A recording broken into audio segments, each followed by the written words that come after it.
nwoke kene nwanyị kene ikwu kene ibe kene eze na ọzọ kene ụmụada kene ụmụ okolo Igbo jide ebube kene ndị Chiana Igbo niile ndị mbụ na ndị egede kene nne mụrụ Igbo na nna mụrụ Igbo afọ mụrụ ọmụmụ ada mmụọ na-ekene kene anya na anụ ụbọchị na Igbo jide ebube kene mmụọ nwe ya nwahịa wee na-ekene mmụọ eke kene mmụọ oye kene mmụọ afọ kene mmụọ nkwọ kene mmiri niile nọ n'ala Igbo kene mmụọ nwe ya mmiri kene mmụọ niile na-emere Igbo ihe na mmụọ Igbo na-emere ihe kene mmụọ Igbo jide ebube kene elu kene anị kene ezinụzọ kene mmụọ eji wee bibe ana Igbo kene aja ana Igbo nna kene Chukwu okike abịama ezi Chineke na gị amana m aja gị mma ana m etugodobu ana m ekene gị n'isi ọbata obi ekene gị n'isi Yawaride Maazị Nnamdi Kanu kene gị n'isi Biafra Angels niile kene gị n'isi ụmụ aja anyị niile n'ezinụlọ ha kene gị n'isi ada ndị gboo n'ezinụlọ m na m ekene gị esi otito na mbụ niile bụrụ nke gị ise ise ise ise ụmụ aja anyị keke ọnọdụ a na-ekokwa egwu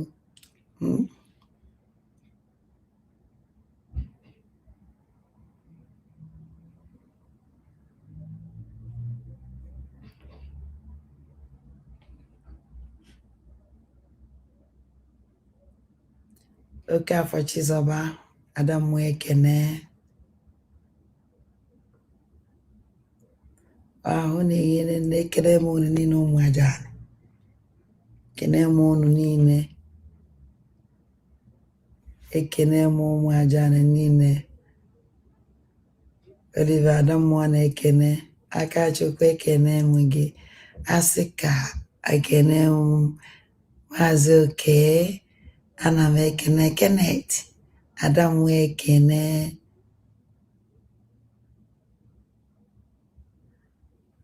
Don Adamu na-ekene Ogbonne ya Adamu ekene Innocent nna ya ezi nwanne m nọ aka Chukwu ekene m Harry ana m ekene unu niile ana m ekene nan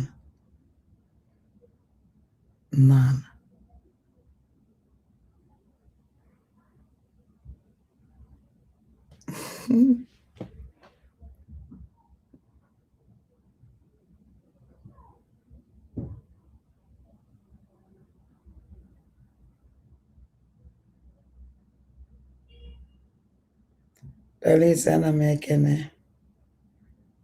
Happy Christmas. Oh, the land of Biafra, the Holy Land, the land of God Almighty. Welcome Biafra, welcome Biafra, welcome Biafra, welcome Biafra, welcome Biafra, welcome Biafra. Oh, my mama, welcome. Thank you. My sister, welcome. Okay. Oh, my brother, welcome. No, my Oh, my papa, welcome. I don't know about Senator, welcome. Oh, governor, welcome. House of Representatives, let's welcome Biafra. Let's welcome Biafra. Kingdom of God on earth. Kingdom of God on earth. Welcome Biafra. Kingdom of God on earth. Welcome Biafra. Oh! I love you, bravo. I bet you quite mama see I love you, bravo. I bet you quite mama see I let like a Biafra, Kade no be there.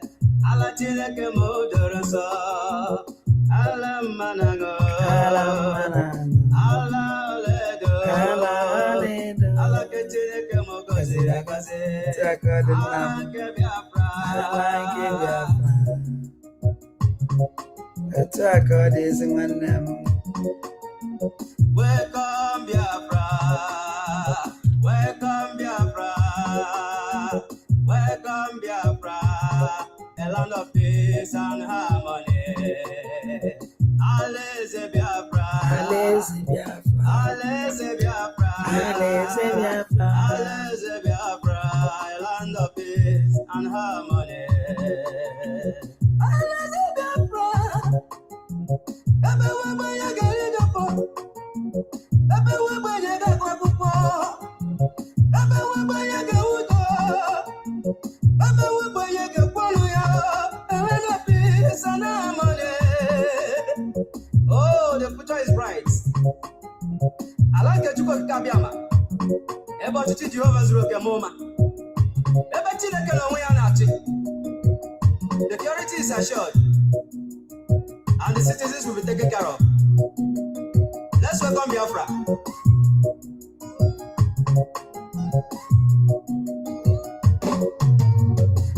The future is bright and shining. The future is bright, oh, it's bright and shining. Tata Biafra, okay, Tata Biafra. In Biafra land, I will determine my future by myself. And by the grace of God Almighty, I shall succeed. He said, welcome Biafra, welcome Biafra, welcome Biafra, welcome Biafra, welcome Biafra, welcome Biafra.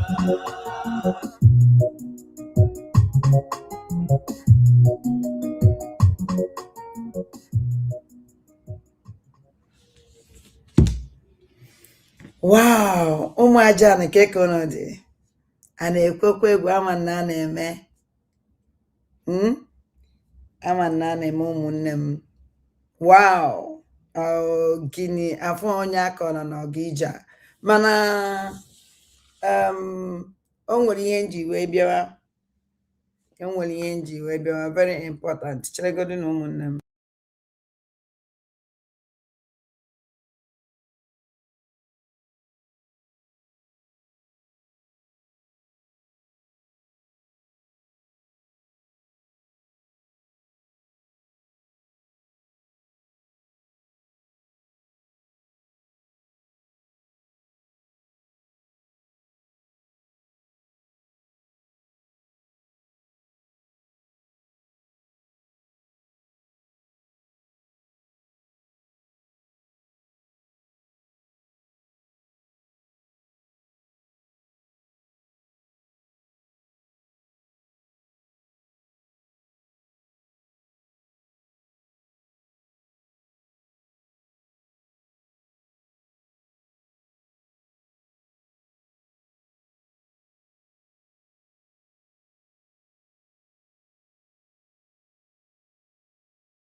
Wow, ụmụnne m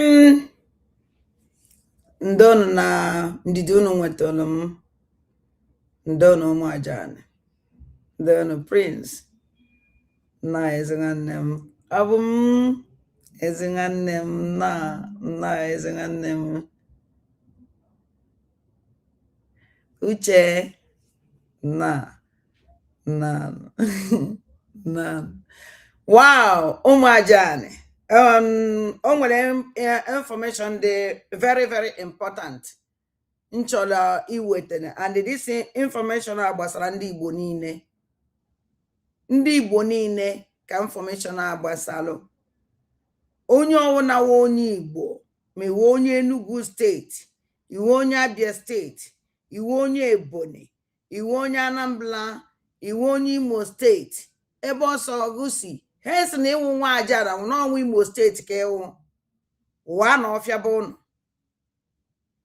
ụwa na ọfịa dị na obodo ụnụ, mara na ebe enwere ọnụ egwuregwu, mara na ebe enwere ọnụ egwuregwu, onye ọwụna jee na ụmụnne ya, from ụmụnna ịbanye village gị, from village gị ịbanye your town, from town ịbanye other town, ụwa na ọfịa bụ unu niile, mara na ebe egwuru tunnel. Anụrụ m dat na information na-eli ichi m dat na Asali Dokubo na Fulani terrorist na tunnel ha gwuru n'ala Igbo dị too much. Na Fulani na tunnel Fulani gwuru n'ala Igbo dị too much. No tunnel ndị Fulani gwuru n'ala Igbo dị too much. Ụdị ihe ha gwuru na Gaza egwusana ya n'ala Igbo. Chetenụ one day o nwere mbọsị m gosiri ụnụ eji nyeme program, there is a man gosinu tunnel egwuregwu, amalọ ndị gwuru that tunnel, and onwere onye ma ebe that tunnel bidoro, onwe onye ma ebe tunnel ahụ kwụsịrị. The woman just gosi ọnwụrụ ụnụ watched that time. Information lichiri m that na asị na Asali Dokubo na ndị Fulani and onye nwakala Asali Dokubo obi o ji aba obodo ọhụrụ na n'ala Igbo jee wụọ ọfịa befa, mala ebe ndị Fulani gwuru Asali Dokubo na ndị terrorist Ngozi Orabaeze kpokputere, mala ebe ha gwuru tunnel n'ala Igbo mụrụ nze mụọ ọzọ. Because ị nwere ike na-eche na-achọ ha n'enu ana, anaghị ekiri na-apụ mmadụ si ebe ahụ na-egbuchasị ndị be anyị inside tunnel. Ịchọ ha n'obodo ahụ esi n'ebe a pụọ, and mara na amala, especially ndị Enugu steeti, especially ndị Enugu steeti, biko ndị obodo ndị agbagasịrị gbara agbata obi with ndị North a or ndị Middle Belt, I don't know.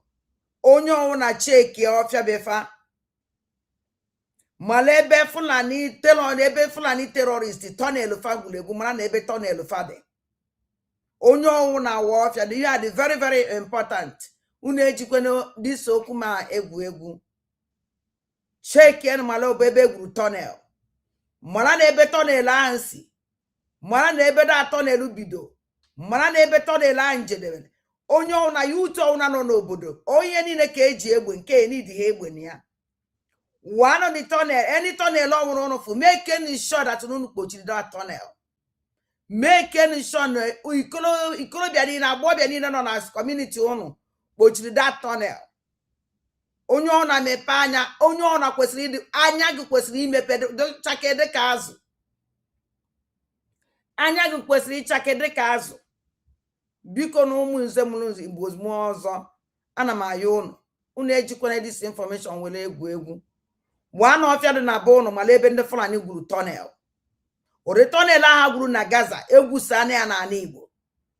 From Anambra state to Imo state, from Imo state to Abia state, from Abia state to Ebonyi state, from Ebonyi to Enugu state.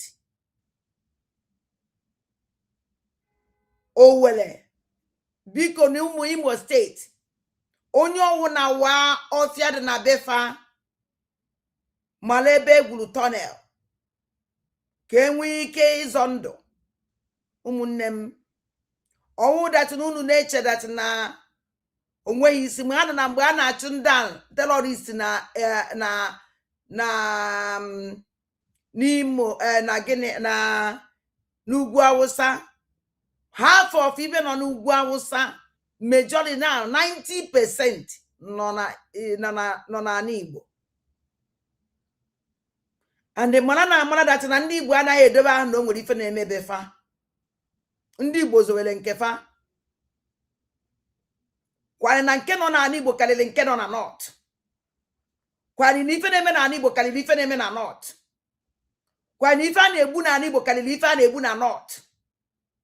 Ndị Igbo keep quiet, na smile, na-eje every day. Achọrọ m ime ka unu malụ, ndị Igbo anyị nwase n'enu mmiri, and the one I taking time that million ye before million in Dibo, Okamakandibo, wake up now. Wake up now. The time of silence, a mechigo. Sign of silent. Time of silence, a endigo. Manomo onye chori send the message. Onye chori send the message. Before I am a jebe on a nature. Then this man. I'm an on monyo. Oh no, I'm an on your ma well only this man. Oh, she can after the video or the picture of my Kuni Yesefia. I'm an on this man. Neni anyo ofuma. Achom na comment section. Uno monya. Neni anyo ofuma. Na comment section. Then this man. Anyo ofuma.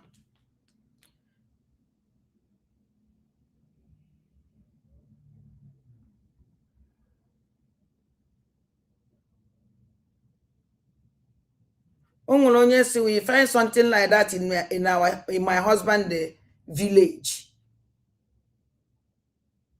It's better that okay. See, we find something like that in my husband's village last year. So so it's better na onyo tunnel egwuru na anybody too much. Information in there with na tunnel egwuru na anybody too much. And the asali dokubo and the tailor list ya koputere undi gurienu. Bikono ana mayo ndi Igbo. Owo ku ife niile ka ya aguka ka owo ife niile ka ya agbankete. Let every villages get up. A village niile get in up. Agwana mo na anyị nwa win this war. I work with a group to protect you. There is nothing like a group.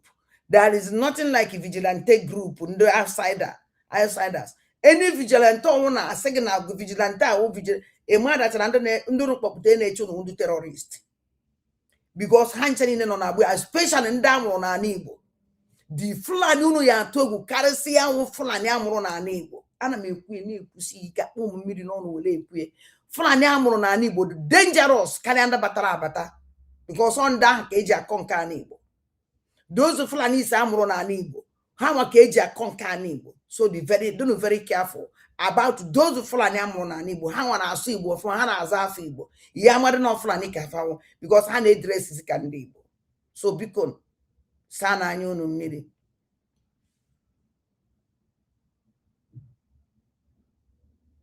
This man, during time of Tiger Bears, this man presenting himself as a journalist. Also a journalist, na Tiger Bears for Tiger Bears. All this man wonye na aju police Tiger Bears ajuju. Don't say wonye na ajuju inyo ahụ wonye na aju ya. Then I can't fu ife this idiot maka this man is an idiot. And that on kono cause to ever send the less and adandem banandegres no one idiot. Then on kono no ife kuleba. On that would the problem I want these criminals. On that would by this nonsense on of here. Because mama adandem banandegre I can never tolerate I eba anyam neje anyama deje kwe di former do. Unu nwere na say go on ebe adandem ndegere na eje uni before Jordan because on ko ja nke na egbu anyị no nke ọma dị egbu anyị nke ọma batara anyị ekene Chineke mana nke ọjọọ na abata no ka nke ọma na abata no onya ka anyam je fish carry that bad ones wopụta ya ka ụnọ fia get ntị ka ụnọ no ife this man kwuru here. Watch confirm the incident. Okay, it is a sad one. Just a sad one. Gunmen shoot Catholic priest in Imo on Christmas Day. Today, 25th day of December 2025. Gunmen shoot Catholic priest in Imo. Let me give you the breakdown. gunmen suspected to be kidnappers have shot a Catholic priest from St. Kevin's Parish. Gunmen suspected as kidnappers. Him on with tiger bears. Gunmen suspected as kidnappers. This idiot doesn't see anything. I'm even jump for this man. You only carrying can now more higher than that. None again tell my journey. Park in the Mbitolu local government area of Imo State on Christmas Day today, December 25, 2025. An insider source told our correspondent that the priest, who is the assistant parish priest of the parish, was about to enter the gate at 8 in the morning when the hoodlum shot him from afar. Hoodlum. One of the bullets was... This is the name of an use when the hoodlums, you know, Hana hoodlums, Imo State, tiger bears, on the name hoodlums. Name anything. I will a bank puneje, none again, in fact, I went to have hit the right arm of the cleric, who was later rushed to a nearby hospital where he's still being responded to treatment. A source revealed, and I quote, "It happened this morning, that is 25th of December 2025. He was trying to enter the gate, but before he could, a bullet from nowhere hit him. Nobody saw the people that shot him." You see, a bullet from nowhere hit him. Nobody saw one only for man off as a kidnapper. All target a kidnapper. This will dene no here. This will dene tiger bezia. Abba father na aba ni munu kebe. This will dene tiger bezia. Aflo the person mbale ebe anya omalo onyowo. Man also nagi ne kidnapper. Nane gente. It was like a stray bullet. Thank God he did not die. He has been taken to the hospital, the source concluded. The Catholic Archbishop of Awore Catholic Archdiocese, His Grace Lucius Ugochi, confirmed the incident, but added that the identity of the culprits remains under suspicion. So we pray that the Catholic priest survives and is back to his feet as quickly as possible. This is not the news we should be hearing on Christmas Day. But this idiot, they good news. Abala Catholic priest table, corner bunuka. But I'm putting in the many Imo State. This man and I be a journalist here after KJ after ka discovery after KJ a discovery after KJ na distant after KJ na tiger base. We discover this old tono. A born ajụjụ now I feel on go fit to be a journalist. Man, I bought the fit you a journalist. Ugbolo ne ka ndị terrorist gbara mmadụ egbe n'ụzọ gbawuru mmadụ n'ụzọ ngwa akpala. Ugbolo ne e kidnap kwa school bus na Imo State. Mba ọbụ ya. All the atrocities niile ozu niile anọ n'Imo State e nwetere n'ofe ebe 100 and something. Why this idiot eji bịa gwa anyị ka eke si jetere kedu ndị gburu ndị agha? Ọ bụla ebe terrorist gbawuru fada na-eba n'ime ụlọ ụka. Ya o terrorist act. Ọsụgụ nọọsụ a suspected be a kidnapper. Ọnwụ na chọrọ ikidnap fada. Ọnwụrụ ịgba ya egbe ọ na ọgwana gị strange bread. A journalist ndị tiger base. Onechichicha no onwe ya anya ọnọdụ na feel that they are capable to use pụtara na social media nonsense. Onye gwara gị egbe o ya ha gụ mgbọ Ebe this man kabala rune protect atrocities and commit in a tiger base. But it's nonsense. Connection I like organizing you. Connection I am on. We know him. I like organize him very, very well because a fix the man me bono. Ajujuni na aju that is police criminal or this man when aju claim to be a journalist with a mobile phone. And I'm sorry. None again. Now I finish go here. Actually, me go see this man or something. About a journalist, I want to show him something.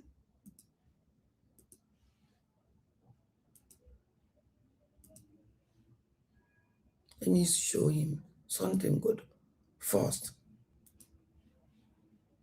Actually, I gain this our brother. From this our brother, I general. Everybody in this vehicle have been kidnapped. See, baby bandit. This one day, he will become adult bandit. Government kidnapped 5 Rivers varsity students, 14 bus passenger in Imo State. Most see them. Okay. Hello, you are welcome to this class. In this class, I will hear you the latest security updates. Government kidnap Rivers State student in Imo State. This your tola, but they back that na suspected kidnapper. Man of fraud this one every enyegi. All kwa Imo State ya ono kai kidnap kwalanka the highest news oppositely break. No, he can't break this one. All kwa kasi na ono ekwu kai get this our brother. Where they go on for Nigeria, okay? Let's see. Yesterday, U.S. Congress, the Appropriation Committee, they gather to talk about Nigeria. I go hear you waiting each person talk for this class, okay? Before we move further, as they do this video, so Minister of Defense nominee, General Christopher Musa, he dey Senate now, they interview them, they answer questions, okay? But before they even start to answer questions, Senate will follow the normal process, bow and go. Now, Fabio, provoke. I'd love to ask him questions at a time like this. So if we come here and we do politics of bow and go, this is not a period we should say bow and go. Even Donald Trump is on our neck. We have not yet asked him what his response will be to Donald Trump, the president of America. He's not just anybody. Chief of Defense Staff, a nominee for Minister of Defense of a country, and you stand up and say you should take a bow and go, with so many questions on the mouth of Nigerians, with over 200 Nigerian children in the bush, kidnapped and being tortured. His appointment is heralded all over Nigeria with happiness, because Nigerians believe he has something to offer. Give the man an opportunity to give Nigerians hope. He said, wait, this is not the time for politics of bow and go. Now, Fabio, they talk so. Even Donald Trump is on our neck, oh. Indirectly, if Donald Trump know their neck, therefore tell us say bow and go. We have not asked him what his response will be to Donald Trump. So the reason why the serious now because say Donald Trump, another president of another country, they their neck or serious needs. So education is not important, health is not important, labor is not important. All the other bar go ministers, all the position where they occupy, they know they're important. See why the country they go forward. They say that because Donald Trump, they their neck. That's why they have to drill us more. This place so they call it Niger. See, baby bandit. This one day, it will become adult bandit. It go reach everybody if care's not taken. See. I beg, make una leave this one for me. Na baby bandit, I go handle it. This one ba, zuwa ɗaya zan mai tomorrow bansa.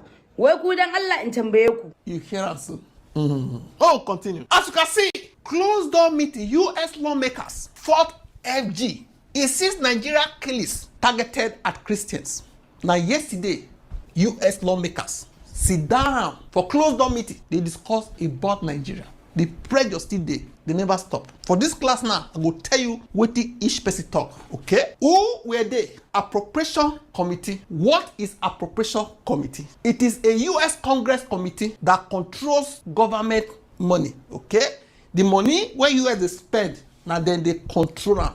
How to spend them, okay? They decide how government money is spent, write the budget and spending laws, approve or block money for foreign countries, including Nigeria, check if agency use money correctly, okay? Cut or increase funding for any program, add conditions or punish countries through funding, hold hearings on major issues, just like this one they are holding hearing on Nigeria matter. Say the way they support Nigeria, the money they give to them, what did they use that they do? We want to know whether to remove them or to sanction Nigeria or to do many things that have to do with money concerning Nigeria. Now they sit down so say, we not go to sponsor country where they allow genocide. They take place against people that choose to worship God in their own way. Now they come gather yesterday because they discuss Nigeria matter. How it start.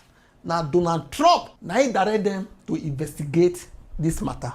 They get back to her. He ordered the investigation into Christian killings in Nigeria. He directed Congress to compile a report on persecution of Nigeria Christians. Say, Muna give me vivid evidences. Muna investigate. Muna collate. Talk to people on ground. Listen. Muna write everything. Now they do this. Now they commit. Cause they finalize everything. Their findings, everything. Okay? He floated the possibility of U.S. military action against Islamic groups responsible for the attacks. All of the rest. Mario Das Ballat is the vice chairman U.S. House Appropriation Committee. Rere Moore, also U.S. congressman. Trump appointed Moore to lead the report on the persecution of Nigeria Christians. He is the lead investigator of the genocide. This man, Tom Cole, also a U.S. congressman, senior appropriator. What he did, he co-leased the same investigation with Rere Moore. This woman too was there, Vicky Hasler, chairperson, U.S. Commission on International Religious Freedom. See what she talked for that meeting. She warned that religious freedom is under siege in Nigeria. She said radical Muslims kill entire Christian villages and burn churches from her investigation. She said abuses are rampant and violent. She said Christians are targeted at a ratio of 2.2 to 1, which is in every 22 Christians where they buy, now 10 Muslims they go buy as per the numbers when compared with Muslims. She said Nigeria is entering a coordinated and deeply troubled period of escalated violence. What she demanded, she thought say they should sanction Nigeria, targeted sanctions, visa bans for some people where they sponsor them, they look the other side, they defend them, they deny them, they downplay them, make them freeze their assets for outside the country. Okay? Tighter conditions on US aid. If you won't give them money again, both military aids, whatever, aid, whatever, go put tighter conditions. Abuja must retain villages seized from Christian communities. Say some people they IDPs. They drove them come out from their lands correctly. Now Fulani S-men, they occupy them. Nigeria government never tried to retake those villages. Say, may they try now, go retake those villages. Return them back to the original indigenous owners. Okay? This person, Dr. Ebenezer Obadari, is a senior fellow for Africa Studies, Council on Foreign Relations. See what he talk. He dismissed Abuja's claim that attacks are not religious, calling it a might. So, what do they talk? I don't go say the attacks are not religious. He said extremists operate for one reason and one reason only, and that reason na religion. They buy people in one name, in the name of what they believe in. Now terrorists, bandits they do. No talk say it no be religion, and so they talk so. He said higher Muslim casualty numbers only reflect geography, not equal targeting. Okay? He said the Nigerian military is too corrupt and incompetent to defeat jihad networks. What he demanded, US must pressure Nigeria to do what? To disband armed religious militias, confront security sector corruption, respond quickly to early warnings. Okay? According to him, the policy goal should be twofold. First, work with Nigerian military to neutralize Boko Haram. Second, the United States should put pressure on President Tinubu to one, make Sharia law or constitutional and disband the various Ijma groups. See now these ones, now they poof away. They want extend them to other states because they exist. That's why all these terrorists, they ginger, they ban them. Obadare on federal government actions. He said Nigeria is responding only because US pressure. He said US no pressure Nigeria. Now the camp 2027. Nobody they think or say they buy people. When we say for other countries, you go buy 5, buy 2. Everywhere go scatter. For Nigeria, a whole village. Now the camp. Your mandate. He said now because US government call talk. Now they take the matter serious. Imagine say they go buy a whole village. Nobody talk put. Nobody cares. As if no be human being they be. People full IDP camps for their country. Every day, more people they enter. They only discuss and they only talk calm like if na serious matter or till they call talk put. Now true or not be true. Now because of that, because they can say they don't bomb Boko Haram. They don't say may they recruit 30,000 police. Called declare national security emergency. See so? But he added, Washington must keep up the pressure. Say, may they keep up the pressure. That is the only way when they're going to talk this matter. They're going to take action. Otherwise, I probably go to say they don't come up with their neck. Oh boy. This man, Sean Nessie, who is he? Legal counsel, ADF International. According to him, he called Nigeria the deadliest country in the world for Christians. He said more Christians are killed in Nigeria than in all other countries combined. They know what they talk, the figures. No say for Nigeria here, we know they take life serious. Let's go quiet and we just pass. Other countries don't be like that. No country for this world they buy Christian like that. A whole village. People wear the IDP camps. He said Christians are killed at a rate 5 times higher than Muslims after adjusting for population. He insisted that without transparency and outside pressure, nothing change. Without transparency and outside pressure, he said nothing will change. What he demanded? Stronger oversight of US aid. The money one they give them, one they watch and what they use that they do. Ransom aid through faith-based groups to avoid corruption. Say, if you don't want to give them money, some of the money, more that they carry and go through maybe churches so that go eliminate corruption. You don't know, say some pastors and they go fetch the money said. Obadari, Sean Nessie, you can see them. What they briefly accuse Nigeria of. Lawmakers generally repeatedly accuse Nigerian government of religious cleansing in the north and middle belt. We will say Nigerian government, not necessarily central, even state. They are part of the government. Okay? Witnesses pointed to the November 22nd kidnapping of Catholic school pupils and teachers in Niger State. They cited this. Blasphemy law, imprisonment. They cited a lot of people say they blaspheme. They call imprison them. Also, the mass killings. They all discussed this matter for that place yesterday. They rejected Nigeria's claim that violence is only about land or resources. I'm not going to say that because of land and resources, not because of religion. That's what they talk. Say no because of say now land they want. No. Now because of religion. You see now their religion they practice. All those S-men, they will not attack them. You get the point now.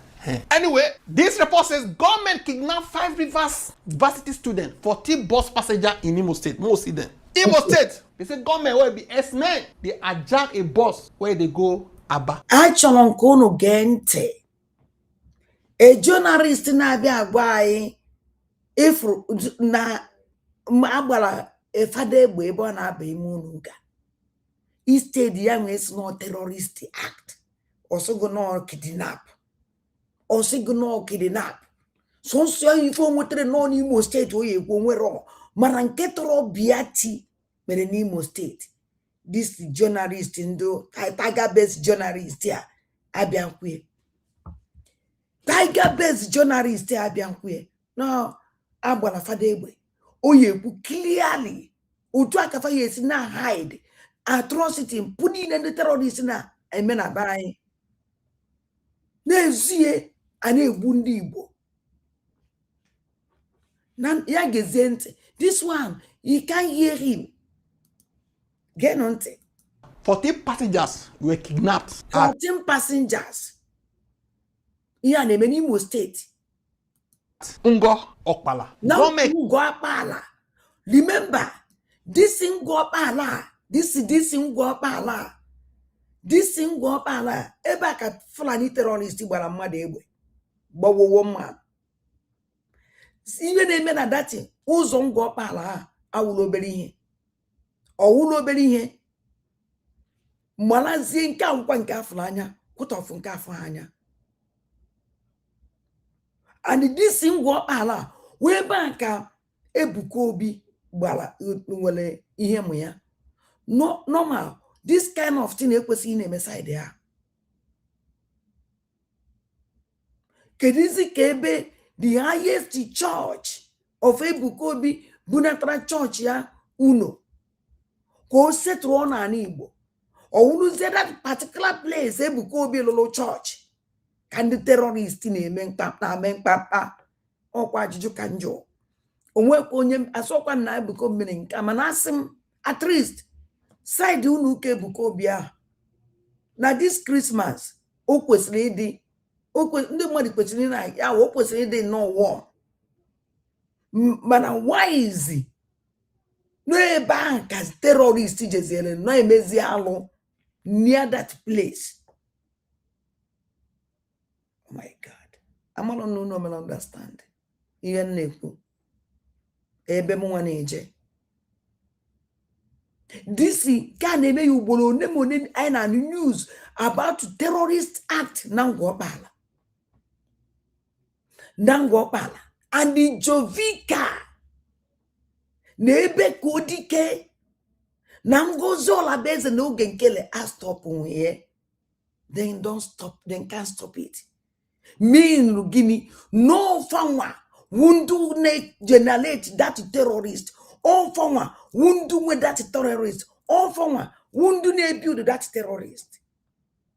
Mana na ebe ka odike kwuru ekwu afa ya ebido kidnap ụmụ akwụkwọ ejinye wee pụta hie and akpọrọ m ya ụlọ ebe ka odike kwuru si that na ya ebido kidnap ụmụ akwụkwọ kidnap na ọnwụ na nwa gị na-eje school na boarding school gujekwa ebulie and watch at the tone ebe ka odike jiri wee kwuo okwu ahụ ọ dị very bitter. And who na-echekwa instant security network because no na ha atu ego enyefa.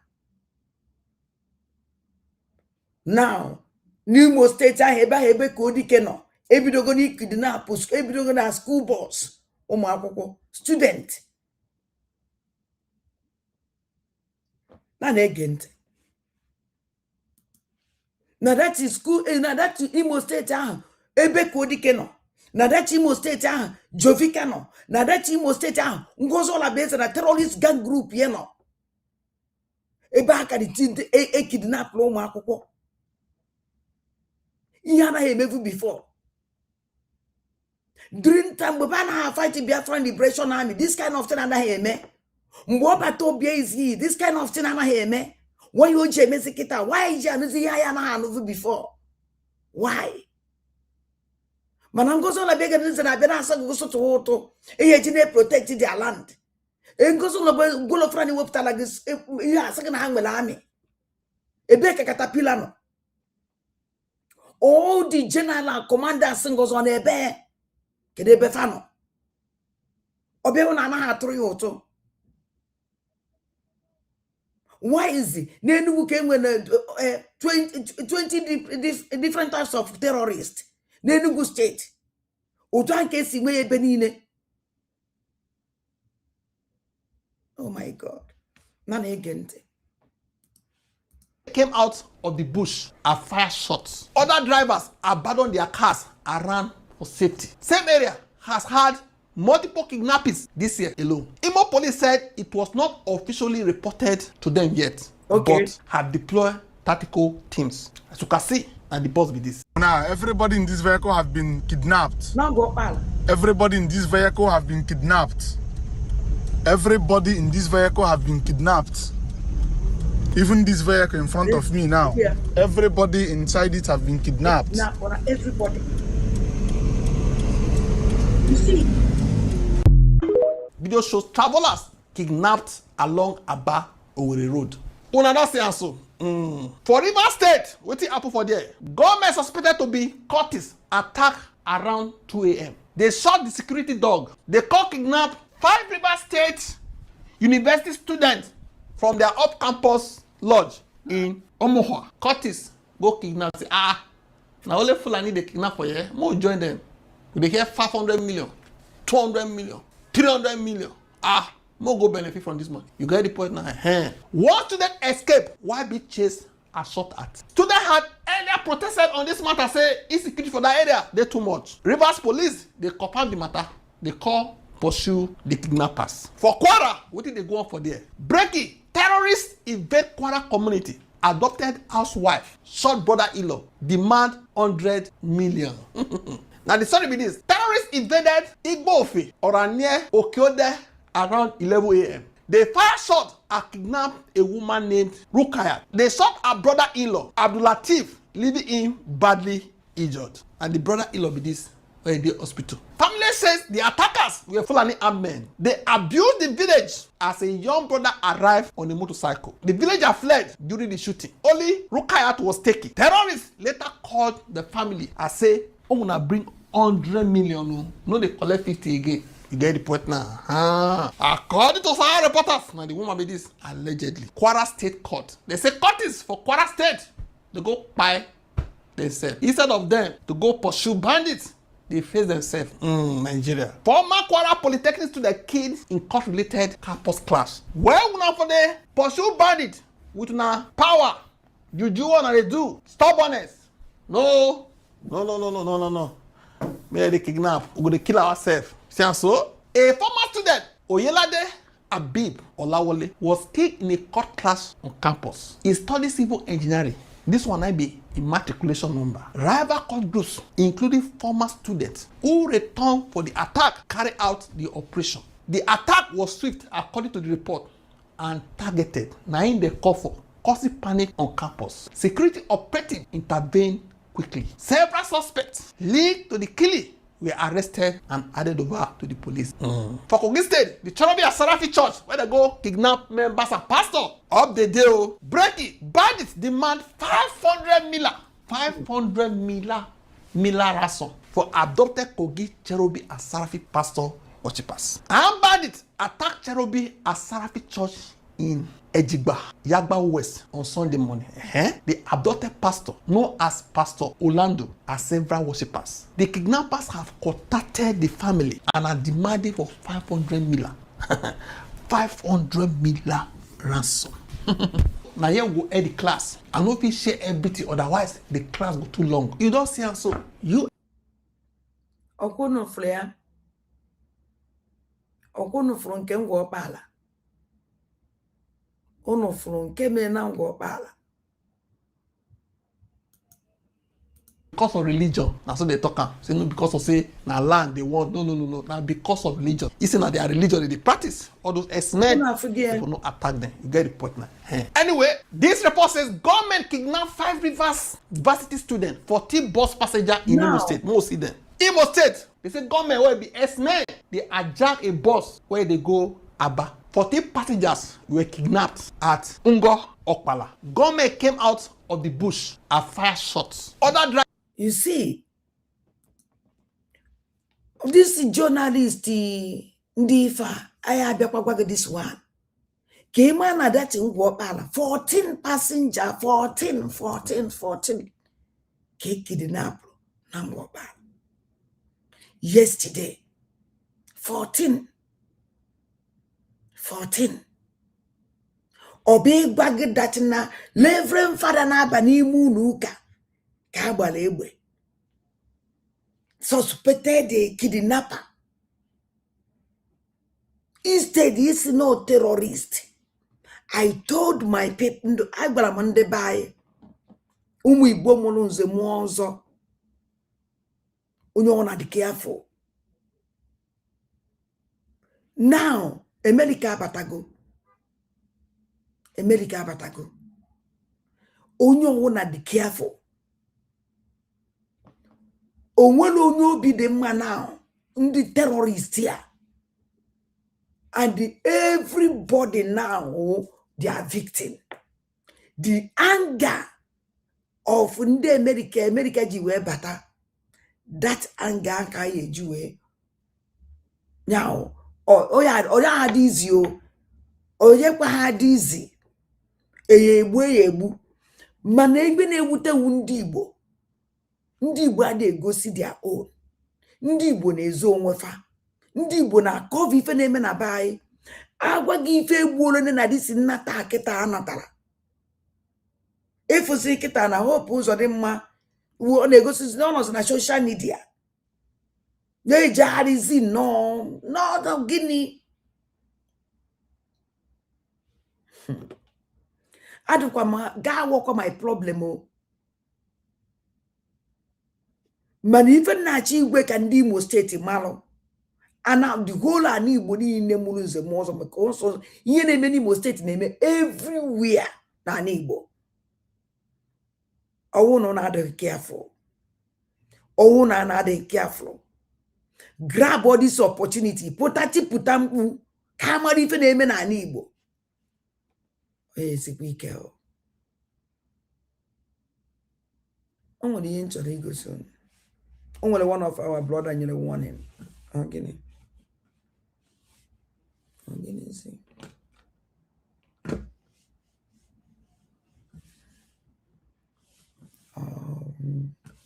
Okay, na mụ ibe aka gịnị?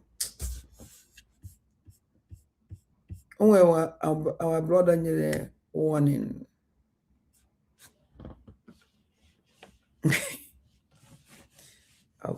Kama nonsense na chinguna mebana.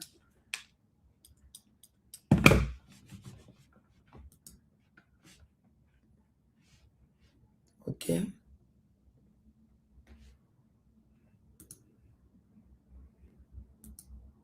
One of our brother kuloku geniente. Here warning. This is warning. And they are not the warning. Oh. Ekano na la north. Ekano n'ugwu Hausa. Iwe onye Igbo ekano n'ugwu Hausa. Onye wo gburu ntị shirie. Osisi hụrụ ọnụ gburu ntị shirie. Ntị shirie na aba. Kwara ibu gị pụọ n'ala north na Nigeria.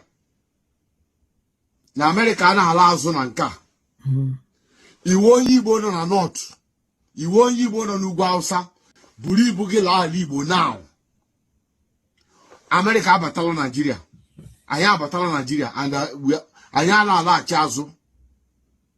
Nna asụ ya ka ene ya now. Nna asụ da asụsụ ka ene ya now. Iwe onye Igbo nọ n'ala north. Zuzuru laa ala Igbo. Zuzuru kpọrọ family gị laa ala Igbo. Nwa obele nzuzu nna aba. Ị na-eme ka onye riri eri. Zuzuru kpọrọ family gị laa ala Igbo. America na-ahapụ any stone unturned. Na north na ka ngwa gị ọnụ. Buzuzuru kpọrọ family gị laa ala Igbo. Share this video ka olu onye Igbo niile nọ n'ala north ntị. Ị nọ Abuja, ị nọ Kano, Kaduna, Maiduguri, Jos, Plateau, ebe ọ na-enọ buru ibu gị laa ala Igbo. Agwara m nwunye agwa, time shall come, ala Igbo ga-awụ refugee for ndị Yoruba. Ala Igbo ga-awụ IGP camp for ndị Yoruba. Iwe onye Igbo. Ịka nọ n'ala north. Ịka nọ n'ugwu Hausa. Iwe onye Igbo ịka nọ n'ugwu Hausa. Onye wo gburu ntị shirie. Osisi hụrụ ọnụ gburu ntị shirie. Kwara ibu gị pụọ n'ala north na Nigeria. Na America na-ala azụ na nke a. Iwe onye Igbo nọ na north. Iwe onye Igbo nọ n'ugwu Hausa. Buru ibu gị laa ala Igbo now. America abatala Nigeria. Anyị abatala Nigeria and anyị ala-alaghachi azụ. Nna asụ ya ka ene ya now. Nna asụ da asụsụ ka ene ya now. Iwe onye Igbo nọ n'ala north. Zuzuru laa ala Igbo. Zuzuru kpọrọ family gị laa ala Igbo. Ị na-eme ka onye riri eri. Zuzuru kpọrọ family gị laa ala Igbo. America na-ahapụ any stone unturned. Na north na ka ngwa gị ọnụ. Buzuzuru kpọrọ family gị laa ala Igbo. Share this video ka olu onye Igbo niile nọ n'ala north ntị. Ị nọ Abuja, ị nọ Kano, Kaduna, Maiduguri, Jos, Plateau, ebe ọ na-enọ buru ibu gị laa ala Igbo. Agwara m nwunye agwa, time shall come, ala Igbo ga-awụ refugee for ndị Yoruba. Ala Igbo ga-awụ IGP camp for ndị Yoruba. Iwe onye Igbo. Ọnwụ na faya anụ. Ọnwụ na faya anụ nnọọ. Ọnwụ na faya anụ nna m. Ọnwụ na faya anụ. Mma like kwa kafanu. Ọnwụ na faya anụ. Na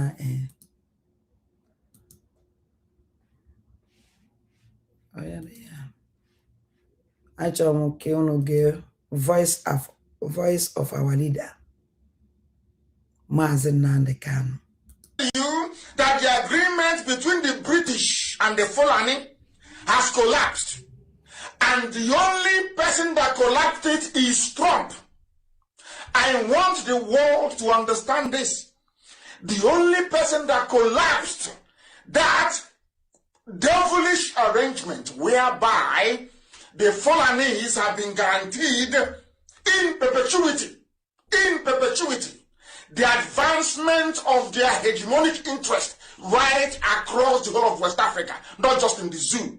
As long as Britain gets their free oil, as long as there is enough money to pay every successive director of the United States Department of State, as long as there is enough money to bribe all ambassadors coming to Abuja. Before that, it was Lagos. As long as they have enough money, they were prepared to do anything they like to kill as many people as possible, to run the government into the ground, to go like there is no tomorrow, to display their mediocrity at its very worst. I want to tell you that the agreement between the British and the Fulani has collapsed, and the only person that collapsed it is Trump. I want the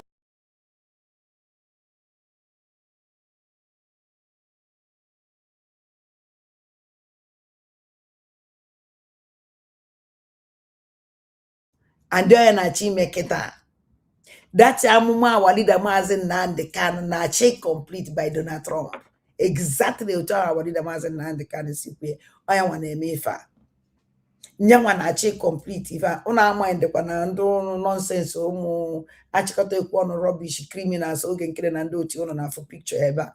Doriti nu wetere eba o the voice of our leader Mazen Nnamdi Kanu ndu nko so just tufuo. Now as in kun ge ife our leader Mazen Nnamdi Kanu kunu. Then now, oh my God, my distant battery na a discharge and only me way.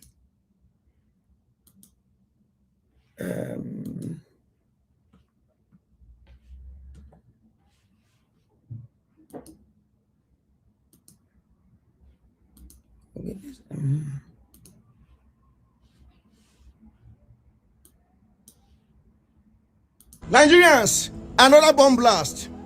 They just bombed Zamfara State right now. The Islamic jihadists, terrorists, just bombed Zamfara State right now. Today's date is 27 December 2025. You know the story. Even they hide them and they bring them out. Now the first video is coming out from Zamfara State. The place they bomb is Dance Hadu Magami. This is the villagers running for their life. Then they run. So now these people don't add bombing to our problem. The Islamic jihadist terrorists have added bombing to our problem. They don't bomb our villages now. They are now using bomb on us. We need help. Take it or leave it. We need help. We are in deep shit we're there for deep shit for this country. See the villagers. This is soldier escorting them out of their own village or their own village.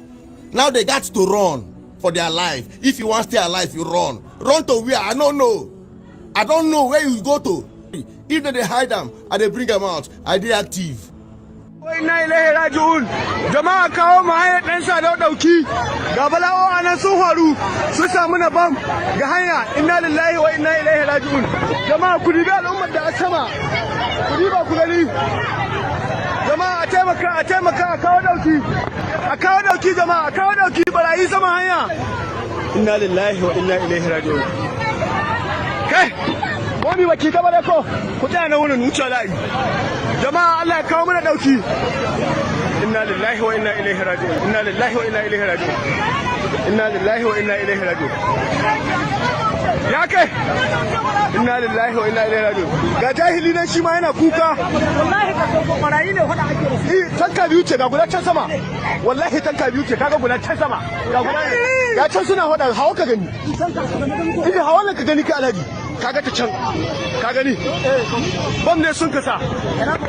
Ga guda can. Nigerians, Another bomb blast. Another bomb blast. They just bombed Zamfara State right now. The Islamic jihadists, terrorists, just bombed Zamfara State right now. Today's date is 27 December 2025. You know the story. Even they hide them and they bring them out. Now the first video is coming out from Zamfara State. The place they bomb is Dance Hadu Magami. This is the villagers running for their life. Then they run. So now these people don't add bombing to our problem. The Islamic jihadist terrorists have added bombing to our problem. They don't bomb our villages now. They are now using bombs. Take this thing.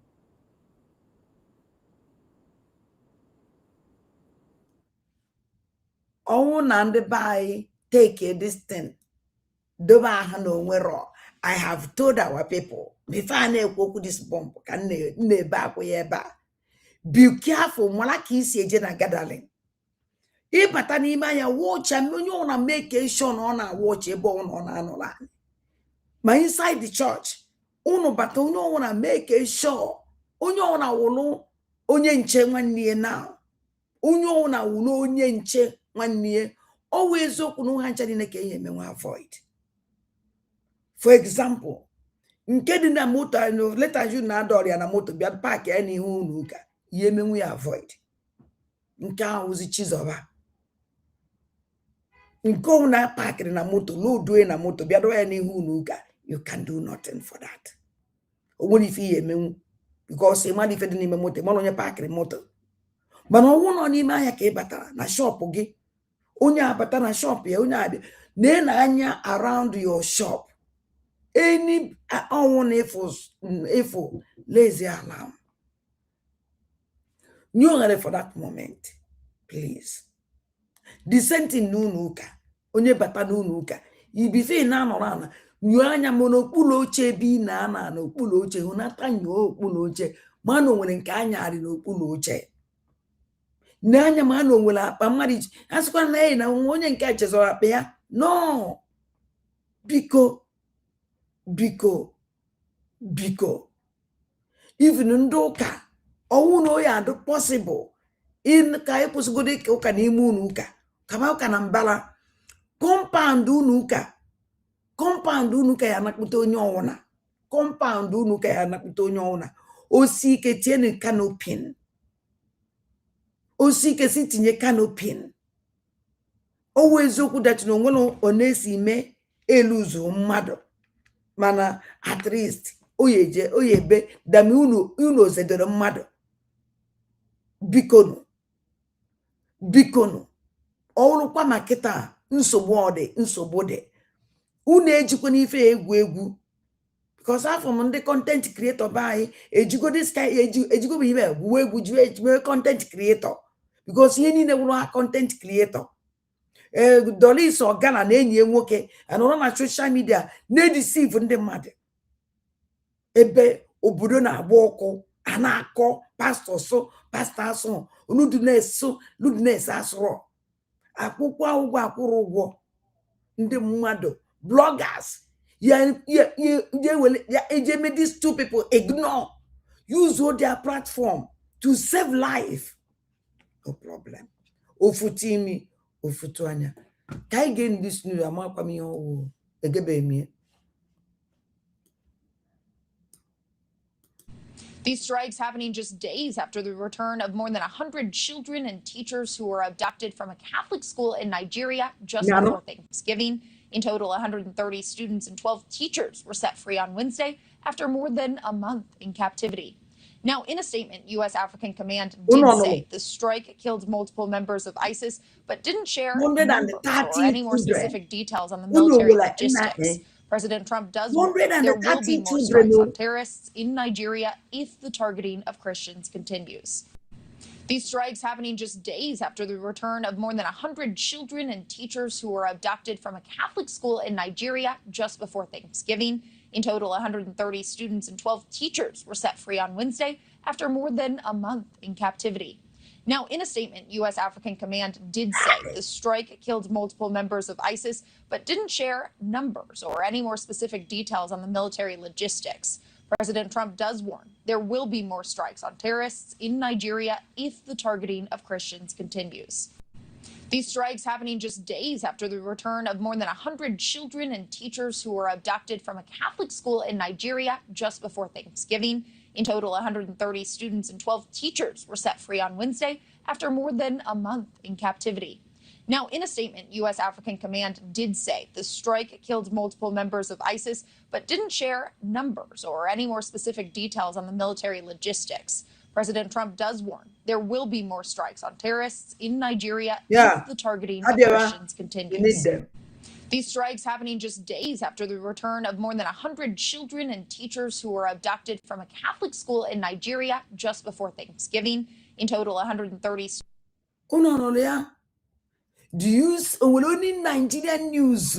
Uno from Ekumakadistan. Only bloggers. Uno from Ekumakadistan. Nobody. Nobody. Nobody. Umunne alu neme no boda. Alu neme. Alu neme. Kangwa kono. Kwefo is like na Nigeria senenu miri. Miyani bo Biafra land everywhere senenu miri. If one had chosen we sink. If America did not intervene to save life, unsobode. Unonoria. Oh my God. The only thing I understand now you're seeing bikono umunem bikono ibomulunze muozo bikono welanyamo wala akanya mo wala anya gị ka uche m wulu uche gị ka ndụ m bụrụ ndụ gị wụ na I survive. If not I survive kwa na this thing. I survive kwa na this thing. Onye chi na-azọ kwa na onwe ya ụmụ aja bikono ọkụ dịkwa n'ova. Okay. Chukwu Di Ya.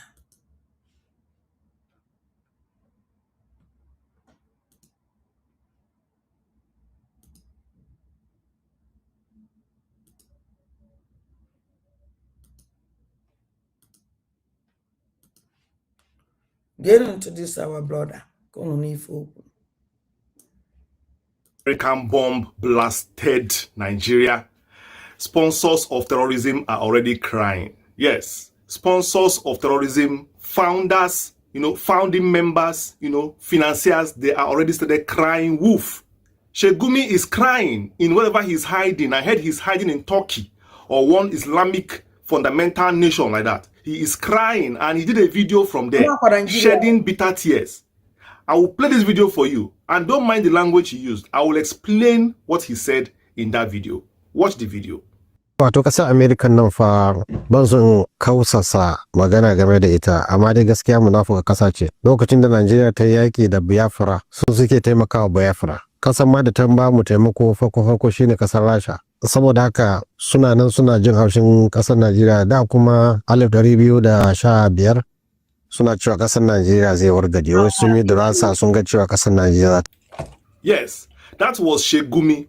For those of you who don't understand Hausa, listen to what he said here. He said, America is bombing our warriors in the north. Listen, they don't wish Nigeria well. They supported the Biafra region during the Nigerian Biafra war, and they are still angry that the mission failed. This is what Shegumi said from hiding, because now he is on self-exile ever since America said they are going to invade Nigeria or bomb Nigeria. Nobody chased him away. Nigerian government is not even after his life. In fact, Nigerian government love him so much, but he ran away by himself. Why?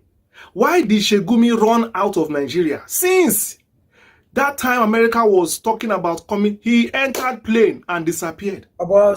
Nigeria is not looking for him. In fact, let me break it to you. Shegumi's son is a member of Nigerian army. Look at the picture. That man there. Yes, that is Shegumi's son. When we tell you that these people have their fangs on Nigeria, these terrorists have their feet rooted in Nigeria, judiciary, military, economy, politics. We are not joking. Shegumi has come out to open his chest and accept that he is a terrorist leader. He is their spokesperson. He is their motivator. He is their defender. He is their sponsor, to the point that Saudi Arabia has even denied this man Shegumi entry into their country for Hajj. Many Nigerian Muslims cannot go for Hajj in their holy country. Their holy country, you can't go for Hajj in your own holy country because of terrorism, financing, and sponsoring. This is what Nigeria is condoning. Nigeria is a safe bed, safe heaven, just like Nnamdi Kanu said. Just like Nnamdi Kanu has been preaching. Nigeria is a safe bed. Everything is coming to light now. It's showing. Nigeria is their home. Sokoto is their headquarters. Shegumi's son is a member of Nigerian army. Now tell me, if the army is about to go and bomb terrorists, and Shegumi's son is the leader of the camp, or is among the soldiers, can that mission ever be successful? Never. Can any information in the army be safe, knowing very well that they have all planted their children in the army? Now you understand why the army can't do anything about terrorism in Nigeria. Nigerian army is banditry, riddled with banditry themselves. Look at Shegumi praising terrorists while condemning American invasion to save his people, to save his land from these terrorists. Why is he not happy that America is destabilizing the terrorists? It is because he is okay with the terrorists. He is okay because they are his people. He even collects money from them. The money for ransom they collect from kidnapping, he has a share in the loot. Shegumi is part and parcel of terrorism in Nigeria. He is not just a financer. He is among the network. That is why he ran away. He should have stayed and said this thing he said in Nigeria. America would have targeted him immediately. It is hiding in Turkey. Somewhere in Turkey, as I heard. Can you imagine the nonsense? Saying that America does not have the right to bomb Nigeria. And it's not the only one, though. If you go to social media, you will see the average youths of the Northerner, the Fulani people, they are standing in solidarity with terrorism. They are standing in solidarity with terrorism. They're not happy America is bombing terrorists. No. So when we told you that Nigeria is a crime scene, that Nigeria is over, we're not mincing words. What you will see in Nigeria now is an overrun land, overtaken environment for the bandits. It is their home. Nigeria has become a home for Fulani fundamentals, for ISWAP, for Boko Haram, for terrorism. Sure. And that is what Nnamdi Kanu has been fighting, pressing his ground, creating awareness for. And they arrested him and they put him in the prison. And they put him in prison in Sokoto State. Because that is where their headquarters is. In Sokoto. Do you understand what's going on? Headquarters of terrorists. In Sokoto, they are going on. But the truth will never hide. You can lock a man up, but you can never lock up the truth. Exactly. And that is why we are still here.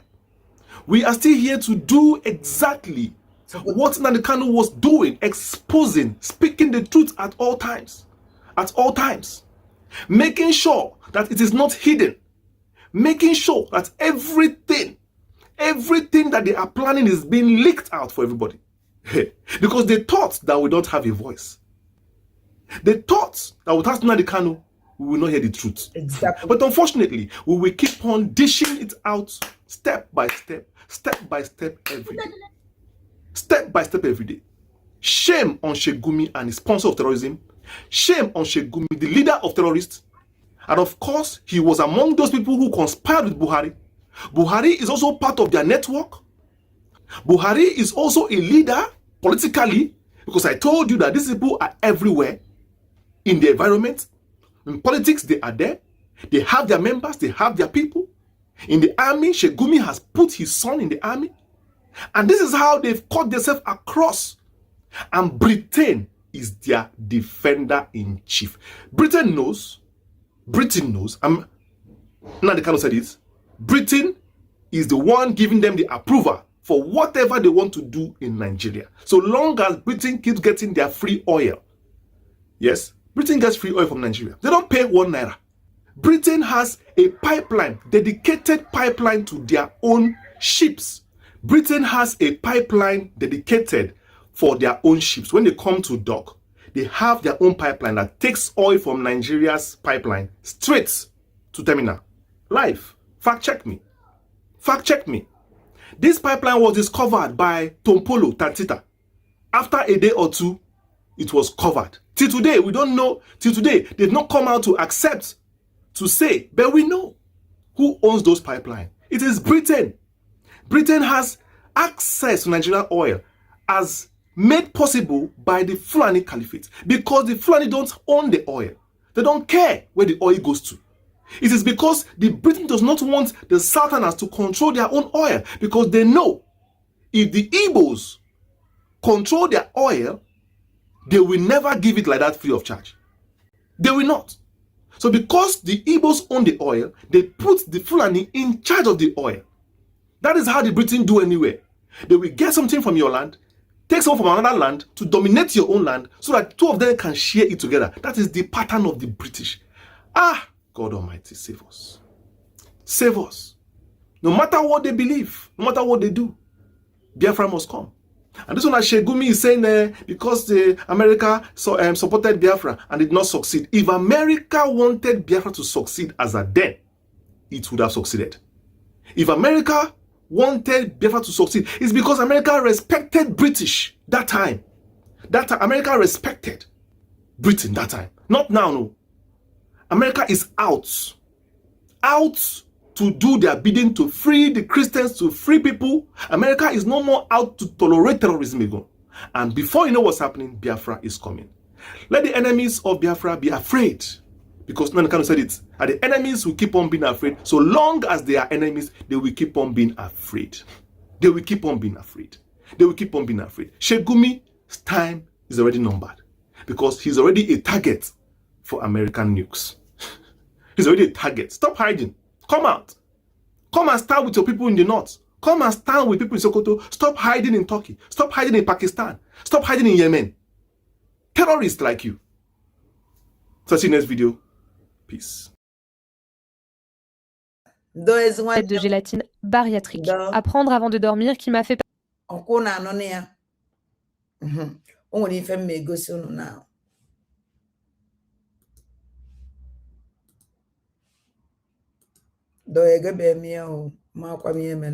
aka unanukwa nke na-emenuwo na kidnap full bus ndị from na ngwa Okpalanga ndị na-agaje Owerri full 14 seater bus amụrụ lọrọ kwa ihe m nọ na-ekwu si ka anyị ghara iche mgbe ndị ekputere let our local vigilantes be ekwuta kwa ihe m na-aka kemgbe kwụ na fe Igbo a akwa ife m kara aka unanukwa nke na-emenuwo na kidnap full bus ndị from na ngwa Okpalanga ndị na-agaje Owerri full 14 seater bus amụrụ lọrọ kwa ihe m nọ na-ekwu si ka anyị ghara iche mgbe ndị ekputere let our local vigilantes be ekwuta kwa ihe m na-aka kemgbe kwụ na fe Igbo a wekputedulenu kedu ihe why will I even be surprised mgbe ha kputere na Akwa Ibom bịa kidnap ndole ka ha na ndị Akwa Ibom mgbe ọ gba Abia steeti ndole ka ha na Akwa Ibom mgba lekwe ndị ụgbọ na-agaje Owerri na ngwa Okpala nke anyị nga ka we kidnapụrụ biko na Abia state government biko no share it be my video before unu help to share your video because nna chọsọ kemcha aka ihe kemgbe especially ndị bi n'Ụmụahịa unu notice elen that na naanị ndị na-agba ọkada na Ụmụahịa anyị bụ ndị ugwu ị ga-adozie ewu ọgbụla naanị ndị ugwu na-agba ọkada gị pụta isi court naanị ndị ugwu gị banye olokoro ọ bụ naanị ndị Awụsa ọgbụla naanị ha na-agba ọkada ọ bụ ede notice elefe naanị ha ahụbeghị onye Igbo anya onye ofe anyị na-agba ọkada ọgbụla naanị ndị ugwu biko nụ nshigba ka aba nja ihe ọkada ugbu a bịasị mere because of n'inwe moto ọkwa maka ukwu adụghị ma lee nụnụ wabata ngwa Okpala anyị nke isi ngwa Okpala unu makwa ndị bi na Abia Steeti makwa ndị ngwa Okpala n'isi nga adọ ka e kidnapụrụ full bus mbashawa ime ọhịa akpa ihe m nọ na-ekwusi onye relaxkwala onye mere m ji na-enwe iwe ma ndị eji na-eme content na relax machine na ngundu save ọ dịghị ebe do save ọsọ gị kwere we are surrounded. Yeah. Ma ọ bụrụ video ma ọ bụrụ na share video ka government leba ya n'ime ihe ma gatụgodu no dozie we ma ndị bi n'ụma ihu kwesịrị ghọta ihe m na-ekwu naanị we gị ga ahịa eke junction naanị ndị ugwu ọ naanị ha na-agba ọkada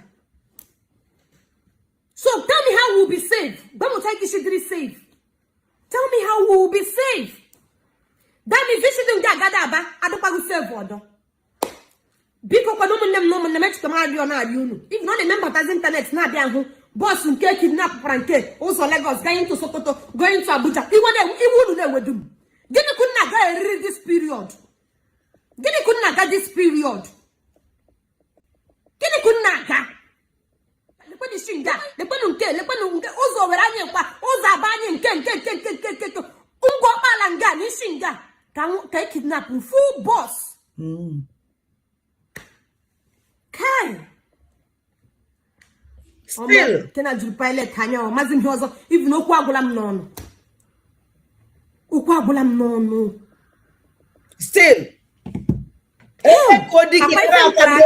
unanụkwanụ nke na-eme n'uwo na kidnap full boss ndị from na ngwa ọkpala nga ndị na-agaje Owerri full 14-seater bus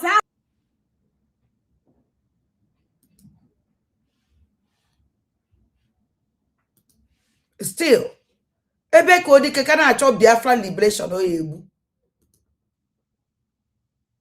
ebe ka odike ka na-achọ Biafra liberation o egbu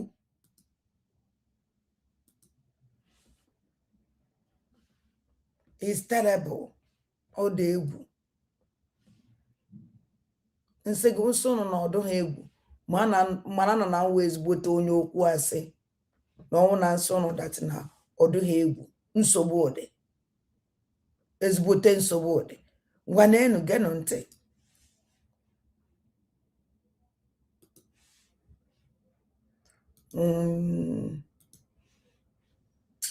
nsogbu ụdị ha bụ ndị bandit a sị na ndị a ụmụnne m lekwa na ihe na-eme na Naked Owerri o wee bụ na ndị onyonyo ha bụ ndị bandit a sị na ndị a bụ akpati na na-ege ntị nke a na-eme na Naked Owerri na Naked n'Owerri ebe Hope Uzodimma na-achị na Naked n'Owerri chelenụ ka m bịa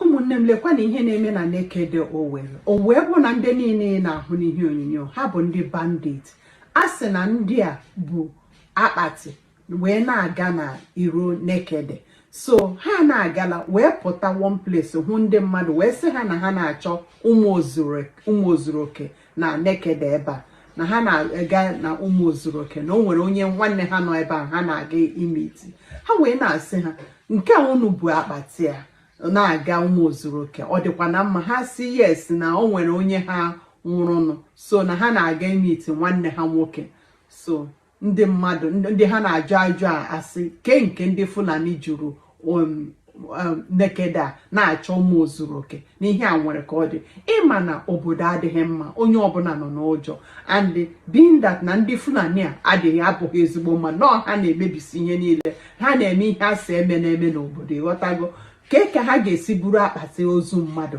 wee na-aga sị na ha na-achọ ụmụ ozuroke n'ihe nke a nwere ka ọ dị ịghọtago so ka ha na-ajụ ajụjụ a ndị Naked ha na-eti wee sị mba na ha agaghị take laws into their hands n'ihe ga-eme na ha ga-akpọ ndị uwe ojii ka ndị uwe ojii bịa were aka ha jụọrọ ha ndị Fulani ajụjụ mara ihe ha bụ n'ime akpati a ma ọ bụkwa ozu mmadụ eziokwu a sị ndị a wee kpọọ ndị uwe ojii ka ha na-asị ha ofu onye na-agwa ha na ebe a bụ ụmụ ozuroke ha na ha a na-akpa na-edile ha before you know it ndị uwe ojii abịa ka ndị uwe ojii bịara ha kpọọ ndị uwe ojii nọ na Tiger Base ka ha bịara ndị a wee na-ajụ ha kedu ihe unu na-achọ ha sị na ha na-aga ụmụ ozuroke na ha nwere onye ha nwụnahụrụ na ha na-aga ịchọ nwanne ha nwoke bi ebe ahụ so ewesị ka ha chọrọ ịhụ akpati ozu ahụ ka ha hụgodo ihe ma nwere ọbụkwa mmadụ nọ n'ime akpati ozu ahụ asị ha dọba ya mepee ya emepe nwanne m ịmakwa ihe juru n'ime akpati ahụ ha bụbu egbe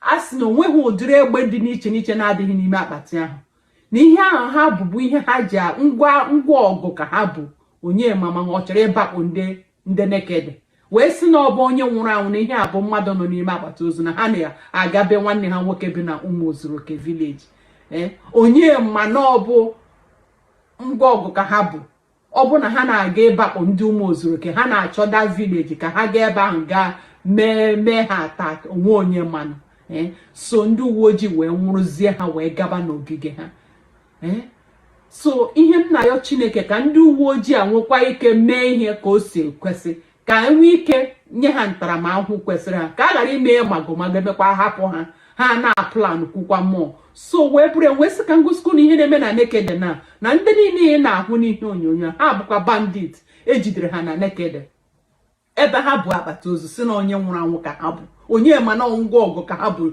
bujuo n'ime akpata ozu wee buru na-aga wee na-achụ ụmụ ozuroke village na nekede so wee bụrụ ya ụmụnne m nwanne m kedu ihe ị chere ihe ọbụla ị chere biko dere m ya n'akara edemede ma share m this video nwanne m ọ bụrụ na ị naghị efolo this account ka ịkwana ihe ị na-eche na-efolo anyị maka na anyị na-eweta the latest updates okay mgbe ka ọ dị mgbe ọzọ bye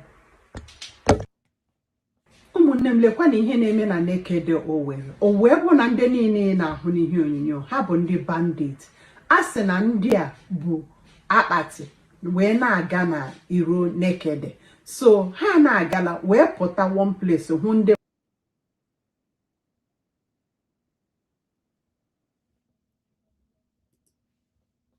ọkwụ na-afụgo sistem ha ji ebubata ngwa ọgụ and the system ha ji eke onwefa this Christmas a agbara this year amala m ife m ekwu ana the only thing m agwa na na-agwa Chukwu uche ya mee ọ bụ osi ya uche Chineke ya mee nwere ihe ọzọ nwere ike ikwu ọsọ nke karịa m enwere m enye Chineke n'aka emego m nke nji wụrụ mmadụ Chukwu ya eme nke o ji wee wụrụ Chukwu ka anyị ga-enu disi blom a ntị ka anyị malake n'ihe o kwuru this man call kedu ife afọ a na-akpọ disi awụ a disi ya mbala mamire mma akpọkwu ya madị n'ime oyiri eyi genu ntị ka unu n'ife o kwuru ọdọ egebe m ya nọ nke unu na-ege ka nso unu na-egekwa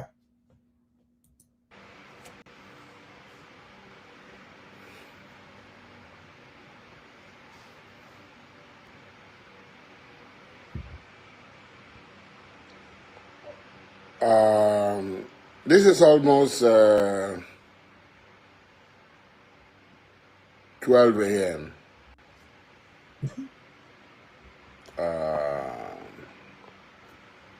I've been very busy throughout the day. We're having a 5-day Islamic gathering at Ipokuma, at the unknown mosque at Ipokuma for Muslims of South, East, and South. Muslims from Southeast and South.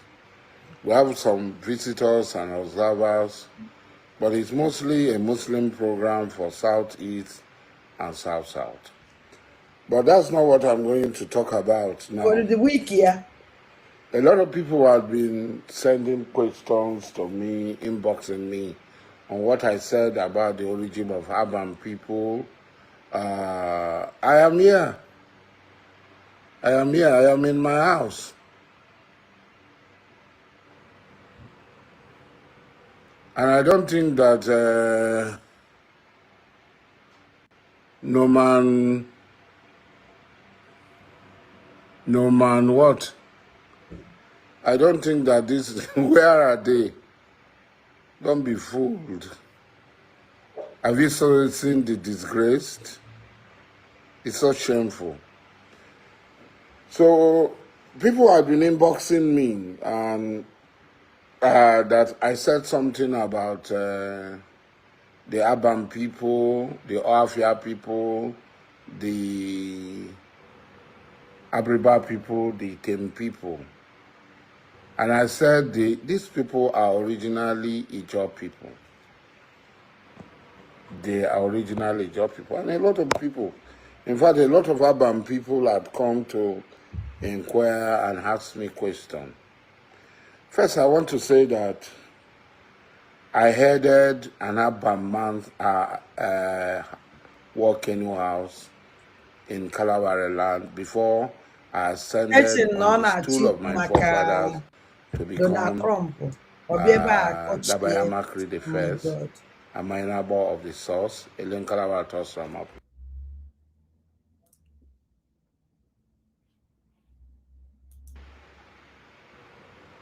And what's happening in Lagos?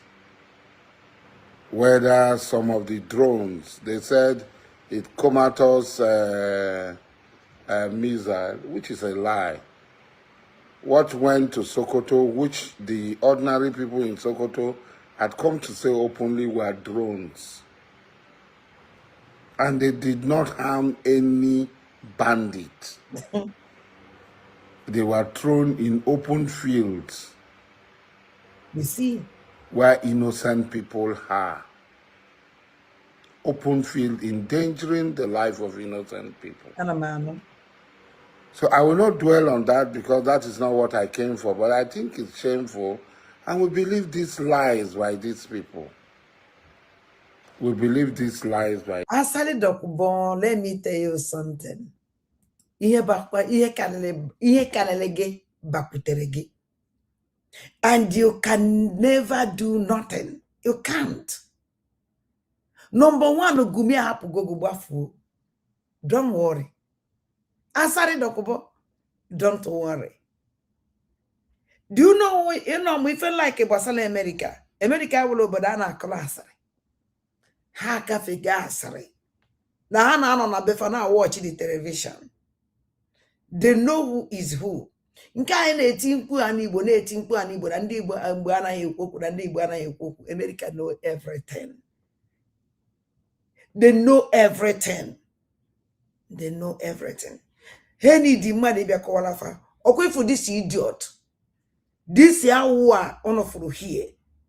Okwe for this nonsense enweghị ike ikupu nwe enweghị ike ije nwe ije. A na-akwazi na we balo. Ya don't worry. Mkpụrụ niile this man kụrụ oye eji aka họrọcha ha ncha niile na ana Igbo. Mgbu this idiot. Mkpụrụ niile this man kụrụ n'isi ụmụ Igbo. Oye eji aka wee họrọ ya. Ya jisi ike. Achọrọ m ịbịa gị somebody anaghị ekwupụ okwu before okwucha otu okwu ijeche ebe ị na-eje nata ngwụrọ m that time. Mana ihe chọrọ ime ka Asari Dokubo mara ya jisi ike. Sọnsọ ife nwere ike ịgwadowe. Ụmụ niile ka na-waste time. Mba no ụmụ niile ka na-waste time. No. Enwe m too much time to waste. Asari Dokubo.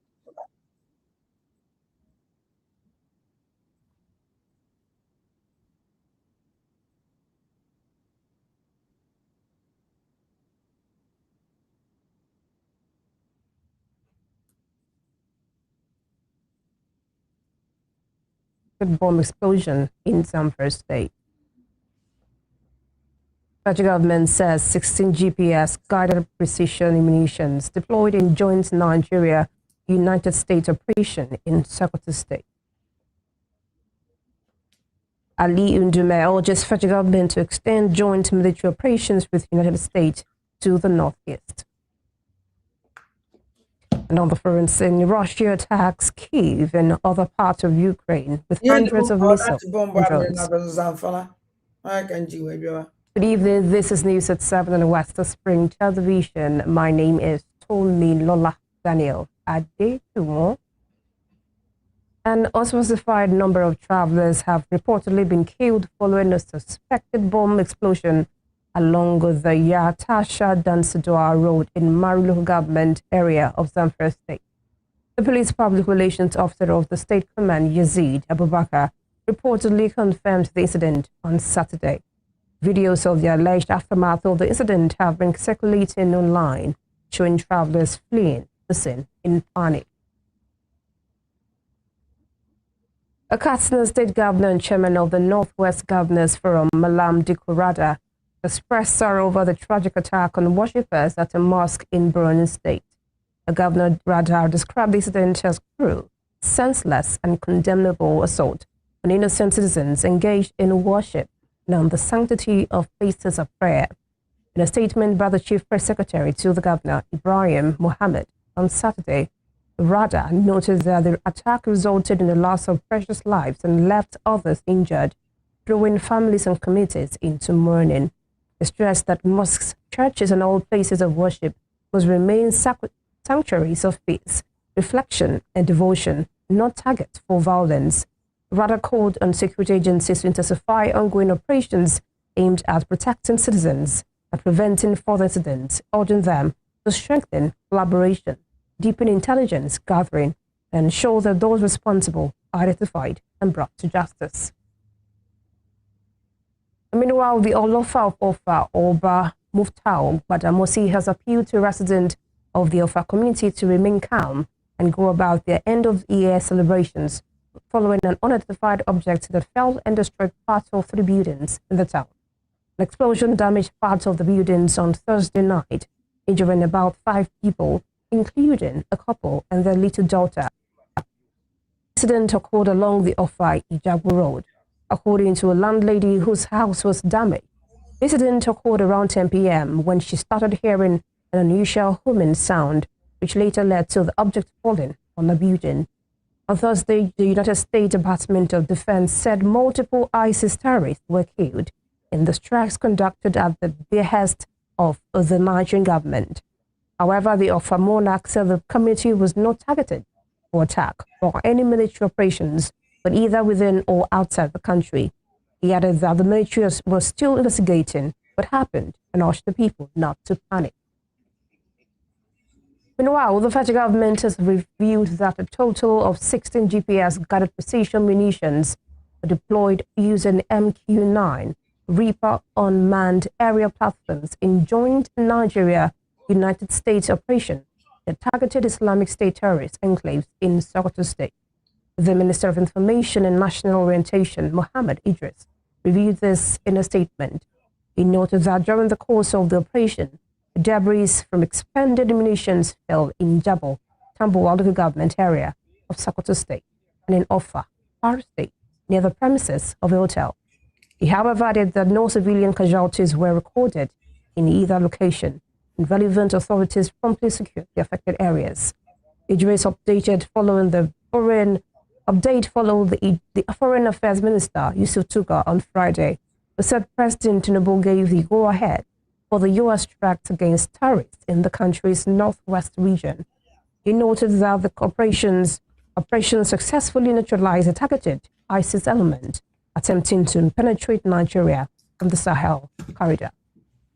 Je ne devrais probablement pas dire ça, mais je faisais payer plus de 1 000 € pour réparer exactement ce genre de rayures. Maintenant, regarde, tu peux réparer ça. In the meantime, President Bola Tinubu stated that 4 attack helicopters will arrive the country from the United States soon. The development comes as the country battles a wave of insecurity and insurgency sweeping across the country. Insecurity in the country had degenerated, becoming a global concern and necessitating the involvement of the United States government. Trump took to Truth Social Thursday to announce the U.S. had struck in northwest Nigeria, during which several terrorists were killed. The Nigerian government later confirmed the attacks and said they were carried out in collaboration with the U.S.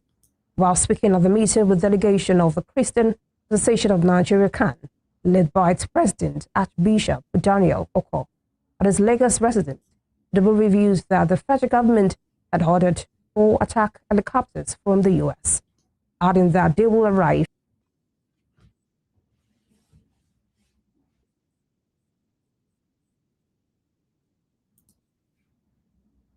achọrọ m ka unu gee ntị this our sister ka unu nụrụ ife nwata nwaanyị a kwuru, because na mụnwa doubtụrụ ife nwata nwaanyị a kwuru ka unu wee fụ system these people ji abịa.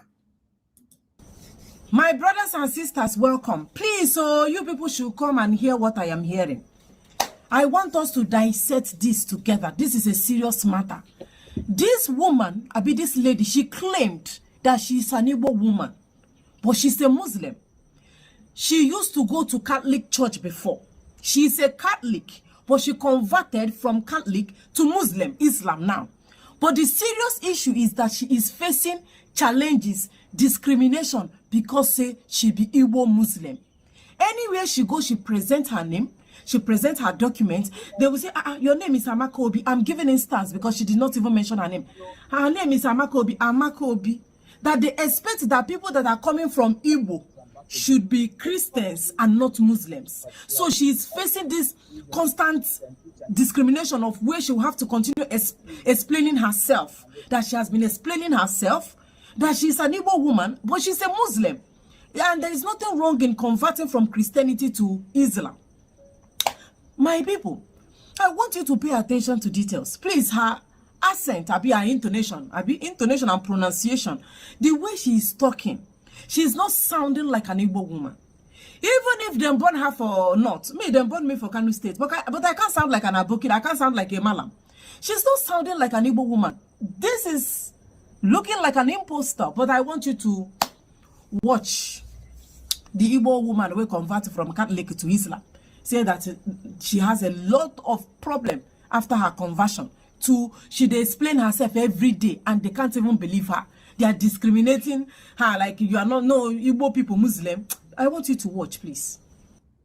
I remember during the course of registration for NYSC and me presenting my documents to the officers, and most times when they see my name and then they look at me and see how I'm dressed, they will be like, are you sure this is your document? And I was like, yes, it is. And they will be like, you are Igbo. How come you are Igbo and you're dressed like this? And I will be like, it's because I'm a Muslim.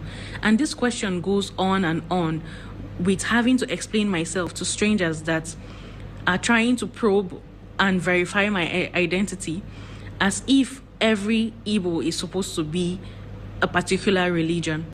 Some of them would even go as far as asking me to speak to them in Igbo for them to verify that I am actually who I say I am. And others would be like, oh, you are so beautiful to be covered like this, as if my beauty is for public display.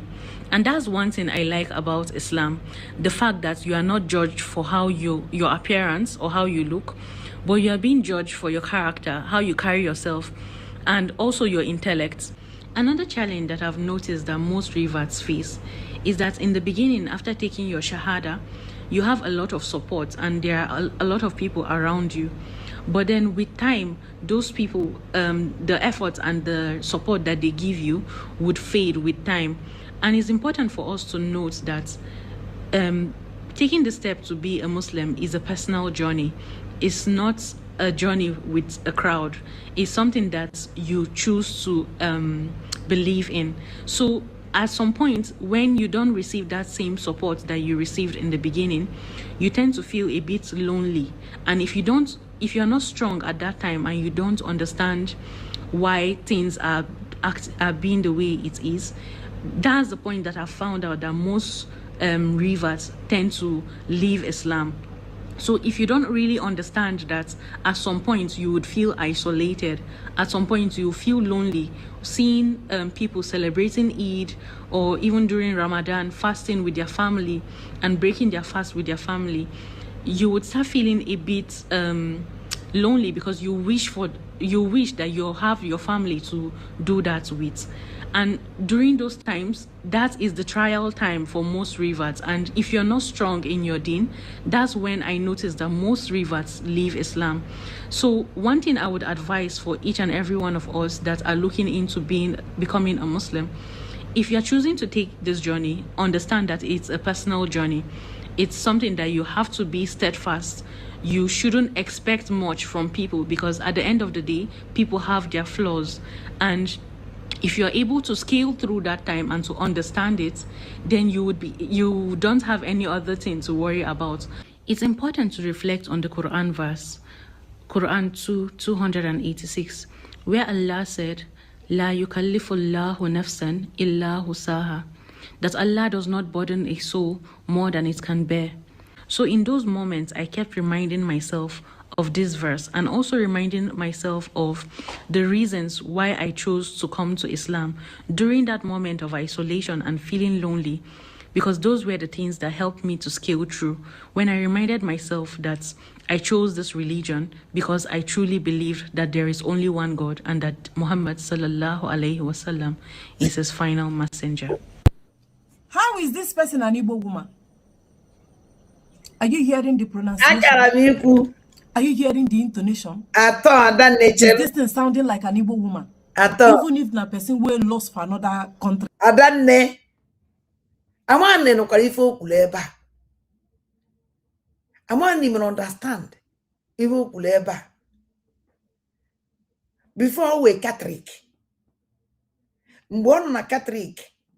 Ona hefe Chukwu. Or through God. Or bazie Islam. Islam will use the only God. That one is not my problem. That is her choice. How can you? Oh, no. Can call on us. That is the time. I tell me, GM, whenever we go asre.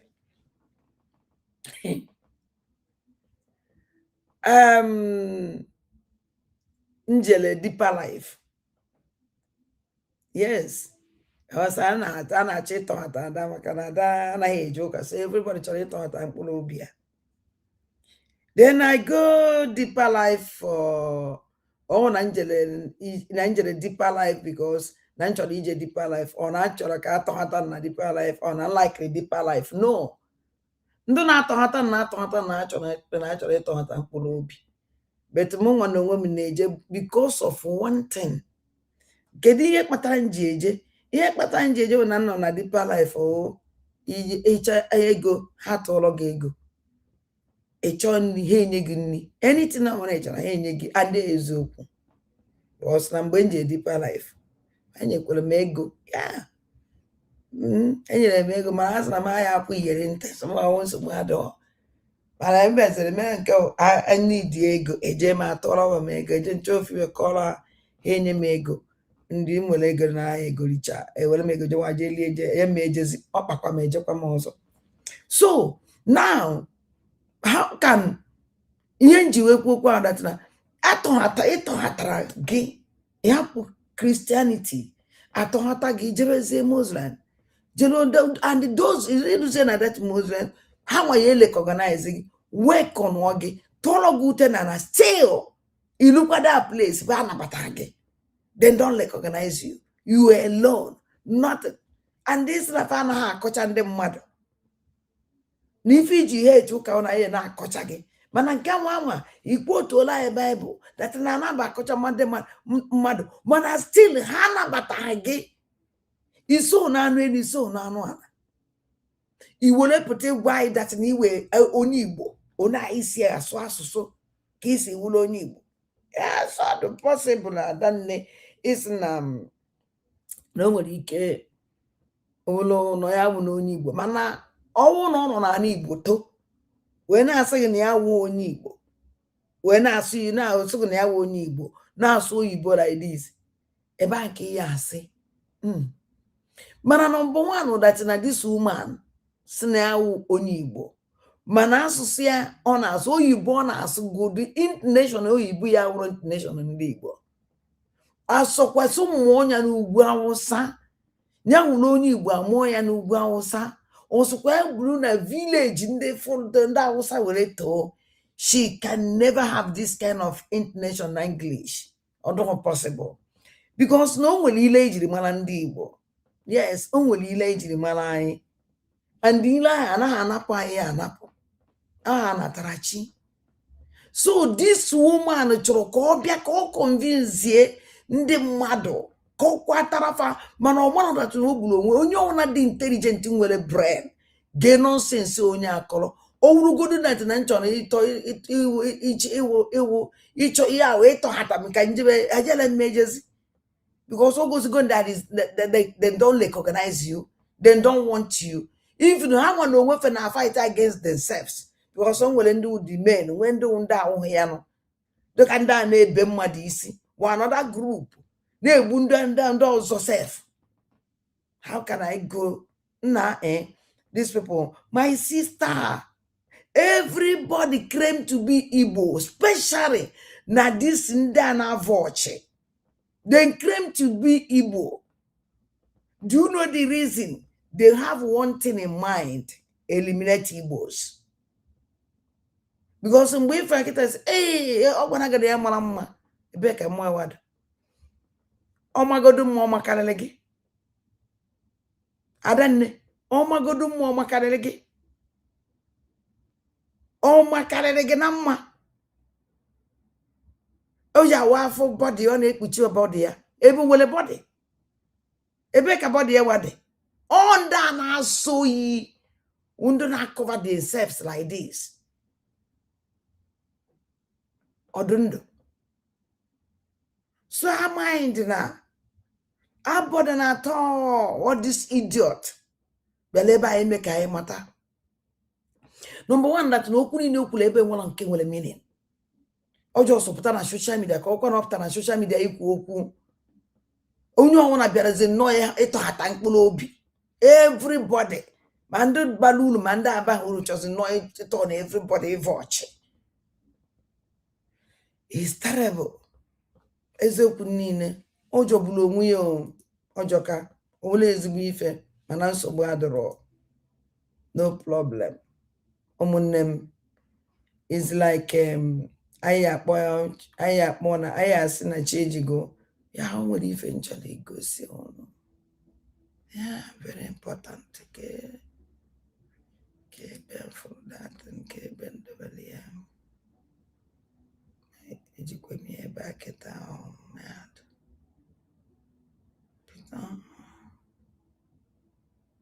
o nwere ihe nke ala igosi ọnụ mad. Hey, this is our brother Akudu. They go for I am not born. Oh, I like being program. I like as one woman because Trump is against corruption. Trump is against government. Trump is against. We must vote. We must vote. America must vote.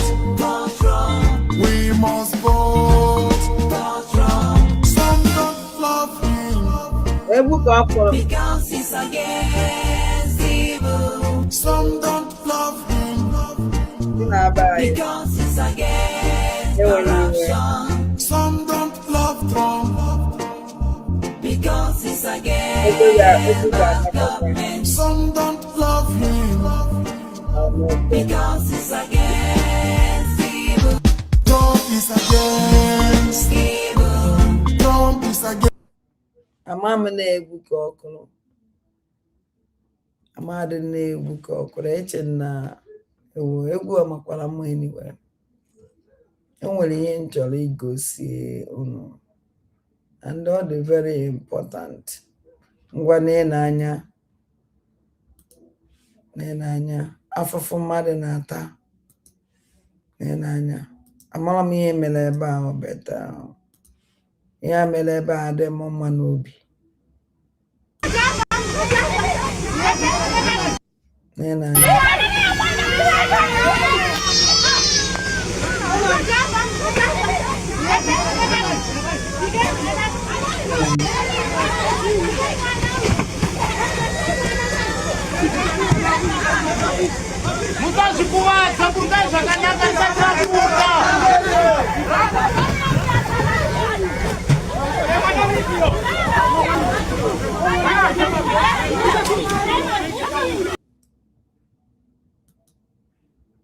ọkwụ na-afụ gị ihe ahụ ndị na-eju na Christmas ha chọrọ ịna nnọọ by August ka ha jee ụlọ ka ha jee gba Christmas n'ebe ha endiri n'ezi otu ụmụaka ekpokọ ihe na-ewute nwụ na a na-emekwanụ at times a na-echeta na ụmụazị so ọwụ na ụmụazị adịghị so asị na nsogbu adịrọ mana ụmụazị dị involve so nsọ anyị nwa ka ọ dị protect ụmụaka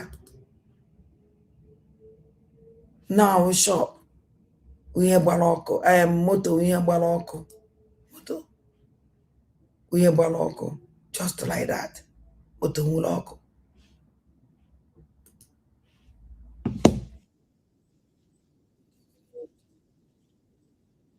No, 23% de ces décès qui sont... Guys, latest updates. U.S. Christmas Day airstrike in Sokoto State calls for Mazi Nnamdi Kanu relocation to another prison. Hello, my fellow Biafrans, I'm back again. But before I say anything concerning this particular video, I want to use this medium to thank each and every one of us that has been supporting me, sharing my video, and also praying for our leader, Mazi Nnamdi Kanu. The reason why what we need to do right now, and God bless you. Calling on Mazi Nnamdi Kanu to be relocated to another prison since US they strike Sokoto. I don't like stories that touches the hearts. Make nothing happen to Mazi Nnamdi Kanu. The story go twist, the story no go funny, the story no go like, the story no go sweet for ear. Una go come out for the one that they talk because they talk another one. Make una relocate Mazi Nnamdi Kanu from Sokoto prison to Kuje prison in Abuja, or rather carry them go for Nasarawa state where they close to Abuja. Come out and for Sokoto prison where bandits feel, where they bomb. Make nothing happen to Mazi Nnamdi Kanu. Guys, share this video. Share this video now. Make this thing go viral. Make una relocate Mazi Nnamdi Kanu to another prison before it is too late. I don't like waiting, I don't like I don't like stories that touches the heart. I no want make una come the tag am say na US Air Force na dem kpai am, na US invasion na dem kpai am, say no be Nigeria government or no be this one, say na the bomb where they throw na him come kpai am, say nothing concern us, make Igbos go hold na the US government. We know nobody go hear that story. Nobody go hear that story. Relocate Mazi Nnamdi Kanu now before it's too late. Anyways, guys, let me know your thought in the comment section. What you think is the best option? Share the video, peace and love. Donald Trump, I tell God beg you. Your first strike na Sokoto when it starts. Remember, I have an important person in Sokoto prison, in the person of Mazi Nnamdi Kanu. Please, on no account, should you try anything that will affect that Sokoto prison. I tell God beg you. I beg. Remember that we have a very important person in that Sokoto, because that place might be the first place where you dey attack. And that attack where you do that yesterday, me I like Amo. I congratulate you well, because allegedly Northerners leaders are going to lose a lot of business. Bandits are no longer going to be kidnapping people again. At least they will fall back and fix Nigeria. Yes, this thing now will help us fix Nigeria, because nobody will kidnap people now, demand ransom and carry the money, come give them, they go use and they oppress people. At least this attack what you do now go make them to come back and fight Tinubu to fix Nigeria. But please, I tell God beg you, Trump, no near Sokoto prison. I beg. No near Sokoto prison. Please, on no account should you near Sokoto prison. Just instruct your people, may they avoid that area, that prison center, may they avoid that area. I beg. I get important person. If you want to wipe out every other thing where they exist for that Sokoto, just avoid that Sokoto prison. I beg. If you can do this for me, the rest of the work will support you 100%. Come and do the work you know how to do best. Leave this our chief leaders that only interested in what is not making the country forward. Thank you. God bless you. Let me know your thoughts in the comment section. If you are supporting this government of Tinubu, it no go better for you. If you are an APC member, if you have a friend that is an APC member, declare that person enemy, because that person is after your life. That person is after your life. You need to declare that person an enemy immediately. Because tell me, how can you be enjoying while your people you're leading are suffering? Look at Christmas. It doesn't even look like we are in a Christmas season. People are suffering. There's no money. There's no food for the people. Nigerians are suffering today because of one man's ambition, because of Tinubu's ambition. We've never had it like this in the history of this land. Tinubu is the worst president I've seen in the history, in my 33 years of being alive. In my 33 years of living. Tinubu is the worst thing that ever happened in Nigeria. Look at Nigerians are suffering every day. Christmas, there's no electricity, there's no good road, no basic amenities. You didn't provide everything. You didn't provide not even one thing. You didn't provide anything for the citizens of this country, and you want to tax the people you didn't provide anything for. You didn't give us job. You didn't give us nothing. There's no employment, and you want to tax the people you didn't provide for. This is bad. This is the leadership rascality at the apex. Nigerian people need to wake up. Nigerian youth, the spirit in you has to die. The spirit of fight needs to come out. We've suffered a lot in this country. It's time we take back our country. This is time we take back our country from these scavengers. Yeah. Common electricity, Nigerian government cannot give the people. Later they will tell you are not in band A. I am in band A. I don't see any light. This is Christmas. People will spend their money in acquiring, in purchasing what they will eat. All of them will spoil because there's no electricity. And we call ourselves giant of Africa. Giant of fools. Giant of Africa, my nyash. We cannot be giants of Africa when the citizens don't have a say. If you talk, they will pick you up. If you don't talk, they will still kill you. It's better we talk and die. Yes. Nigerian governments are wicked. Very wicked. The whole world needs to come for the rescue of Nigerians. Nigerian people are suffering. No good food, no good. You didn't provide nothing for us, and you want to tax the people you didn't provide anything for. This is the worst government I've ever. Abacha government is even better than this government. It's better we're even under military regime than this we are now, because this is not leadership. This is not leadership. Already the APC are planning on 2027 when people are dying in 2025. They have started campaigning when Nigerians are suffering. And when you talk, all their boats will come and attack you. It no go better for you. I carry sand way for you. If it's better for you, your generations will suffer. If you're part of this government that is suffering Nigerians, your generation will suffer. You will suffer, you will not die well. If you're an APC person, you should be praying because thunder can kill you anytime. It no go better for you. Government will not give me work. Since I graduate, Nigerian government have never helped me out. I haven't benefited anything from Nigerian government. Government will not give me any job. They don't even care how I feed. They don't even care how my family or any of my friends feed. They don't care how Nigerians feed. But now one can collect tax from us from January. Handicapped Nigerians. We are nobody in this country. Then you want to take tax from us where you don't provide any basic amenity for. You didn't give us job. We are not benefiting anything from the government. Now you want to take tax from us. You want to tax everybody. No wahala now. Government will be say, no only criminals they enjoy for this Nigeria where we take. The subsidy removal, where the money dey? All the money where Tinubu don't borrow for this country, where all the money dey? All the money no dey. They don't use them. They don't extravagantly spend all their money on their lifestyle. Now you want to tax us. Now when you tax us, you go know the kind of wicked person where I be. Now when I go know say I wicked though, I don't be better person. I don't be better person. Now when this thing starts, now when that tax law start, when I go know say I don't be better person for this country where we dey. No. My name is Chukwu Di Ya I'm the leader of Biafra. The only thing I need is justice for my nation Biafra to be restored back as a free nation. And Nigeria has already expired as a country. And my nation Biafra can never be under the bondage of anybody.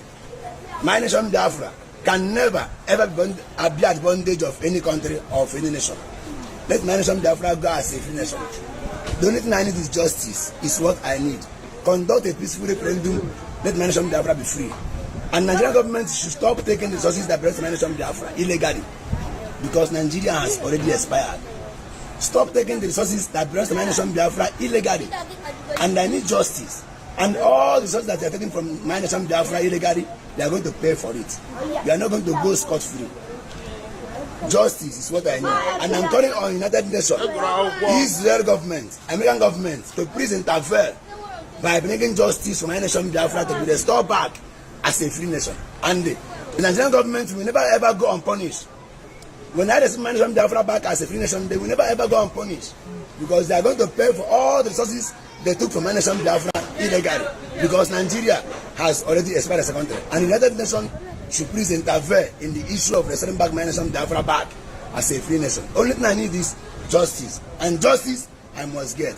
Thank you. Share this video when you saw it. Thank you. I mean, AI can now build a website in 90 seconds, while the only AI most people over 40 know is ChatGPT. Urubu is the worst thing that ever happened in Nigeria. I will not forget. Are you going to blame them? Somebody eventually go soon now. Somebody follow.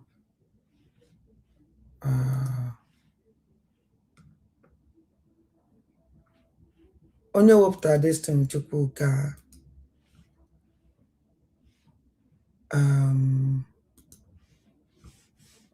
kedu afọ ya this idiot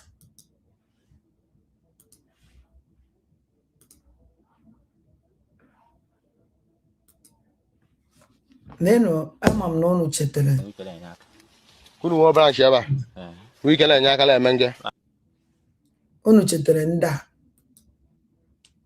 These people were mgbe ahụ anyị si Finland nata. Onye wepụtara this destin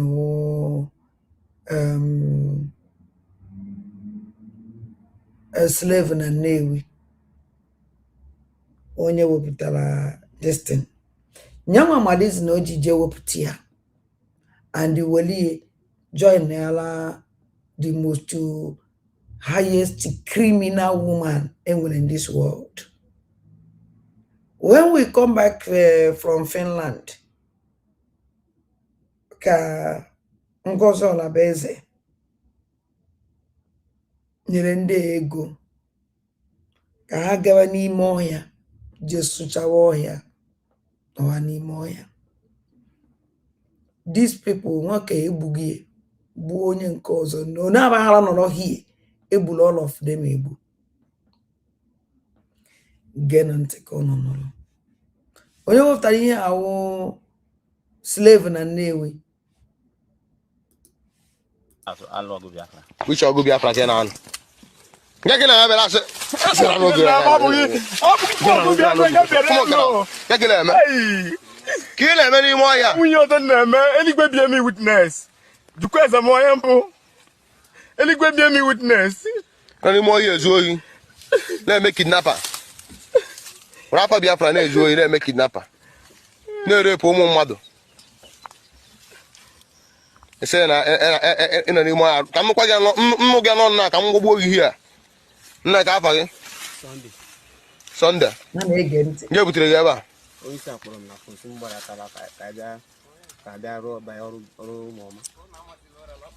Well, there are wrong again. Call Bragging. At 6 in the home being for. Won't be here for. Oh, I'm long by edge. Like I just about Lotta. I go no, I won't edge.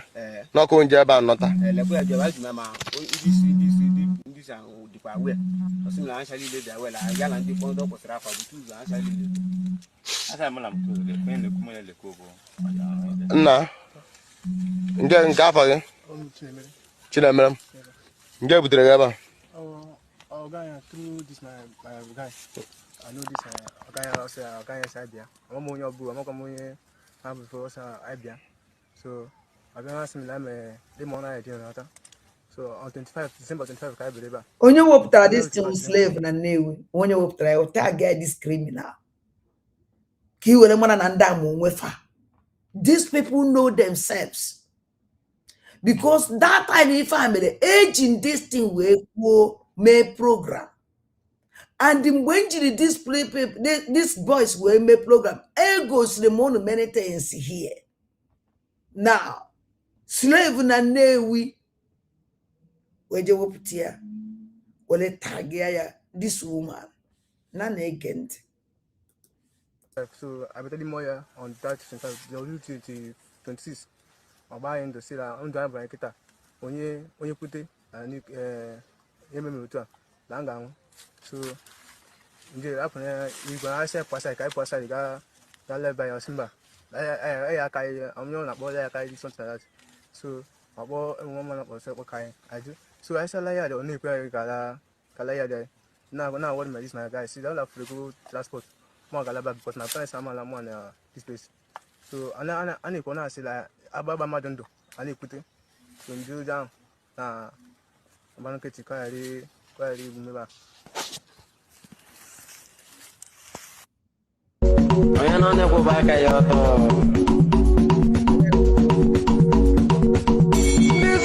Ina ni mo ka m kwa ga no m ga no na ka m gbogbo gi here nna ka afa gị Sunday ngige onye ni be ka bụ uli nge butere gị n'ime ọhịa anyị na-anụ tent anyị chọrọ ka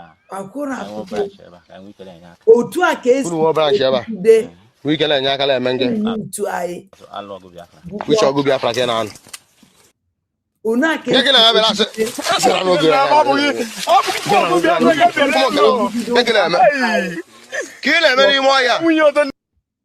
una que esi wee gbugide ụmụazị be anyị gbukpọ ha ncha niile sọnsọ disi udene call slave na Nnewi ma ife kpatara o ji wee weta dis amaala o ji weta this old video ihe ahụ during the time Ngozi Olabeze committee start her atrocities otu a ka esi ekpo ụmụazị be anyị niile na-eje n'ime ofe na-egbu ha ka i were fụ na fa ma onwe fa slave na Nnewi were tag anya post o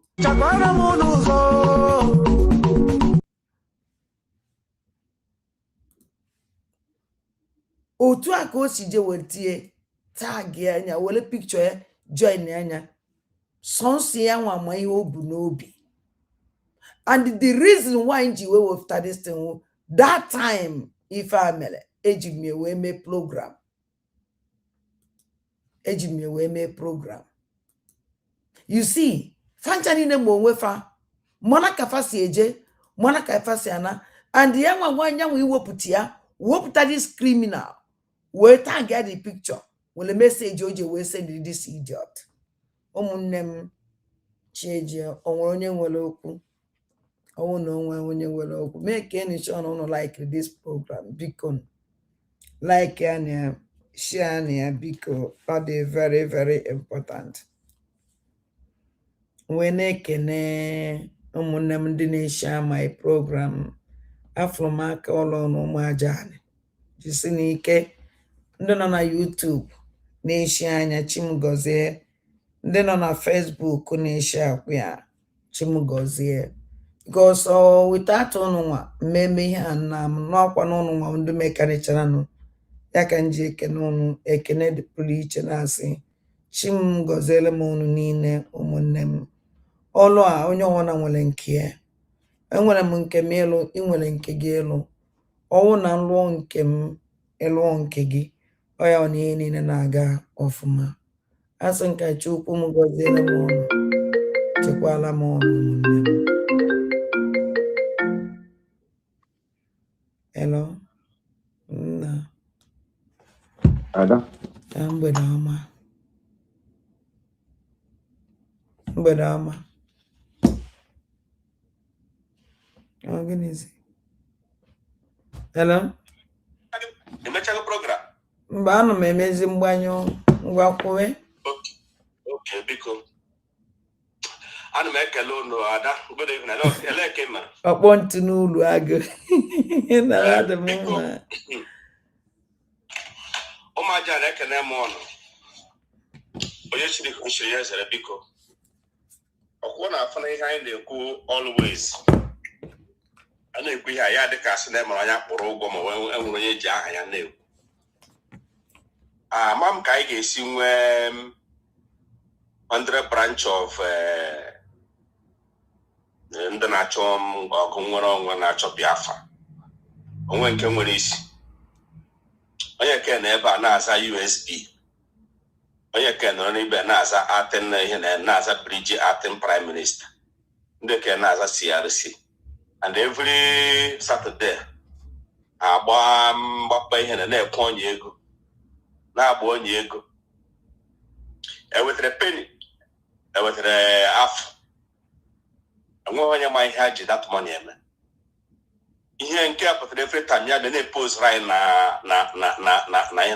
na social media oyiri nke ọ na-emere anyị Biafra arụ a na-eme n'obodo anyị nwaanyị a anyị makwa na ọ ga-ebidoro ihe a anyị maka ịdị that is the time ị na-apụta that time ị na-eme ihe na mgbe na now ka ihe that is always the same. Always the same. The answer is no. If we're going to go to Biafra and not trying to fundraise in you need a pancake, need a lipstick. Yes. And I'm serious. Onye nke no nrebe no. Boge nkere. Yera sona akpakrawa. No dia na emekwe nke ha na-eme. Onye ke patasia CRC na bam okunu na-achọ Biafra oge nna Simon wo sọsọ ya na-eme bridge wo onye isi na-edo anyị Ejimukonye nam thank you very much Ejimukonye Chimugoziele gị na Chimugozie jisike na mafa aka ọrụ gị thank you ihe anara eme ọ na-eme ụmụaka ba ya na ezu a na-eme ọta mana ka ọ wụzọ ndị tre ọrụ dị nnọọ agụna na-egbu ewu nọ na-azụ agụna na-egbu ya tụfie akwa ịpụta na-asụ anyị ịnọrọ ebe ndị IPOB gara mee match pass ọ na-ewute gị ị na-aba ị nwere grupu ịdịgo onye otu gị ọ gaghị aga hijack protest ndị ọzọ mere organize ka ihe ji nyere eme protest ka ikpe nwere grupu come out na ndị otu gị ahụ kwe gị nwawo is without you all that is so fair ka ọ gị nwawo dị only let them come out and protest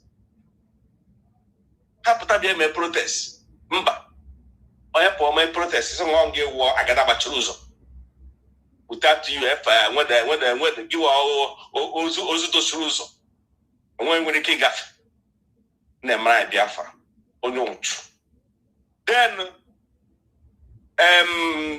ebe ka odike Jovika na Jovika onye ọbụla sụwara ndị ọbụla bụ nwa Biafra ọbụla sụwara ndị ọfọ because every time ndị apụta gentle Simon gentle Simon ọkwa sendikwala meseji m ji egwa ha na ya egbu ha ncha niile o meseji o sendiri ntata even asị na mma akpọ ya na social media ka ndị mmadụ n'ihu okwu o sendiri meseji this afternoon m ji egwa ha na ya egbu all of them ama ndị be anyị nwekwara onye nwere ike ịchọpụta chọọ ebe these people si chọọ their family chọọ their real name na warida Maazị Nnamdi Kanu ziri ya ozi na Sokoto zie Biafra Chineke bụkwa ya ọnụ onye oshi Nnamdi Kanu ziri ozi ọnwa arụ megenu na ka ebe a gara aga na na-ekidnap ndị mmadụ a na-ekidnap people Fulani pụta je everywhere Nnamdi Kanu na-ezi m ozi Jovika chema ba na ị ga-achọpụta ndị ga-abịa azụ ụmụ Biafra after no gburu gentle na njemeka ọkpụkpa ahụ ọkụ na roof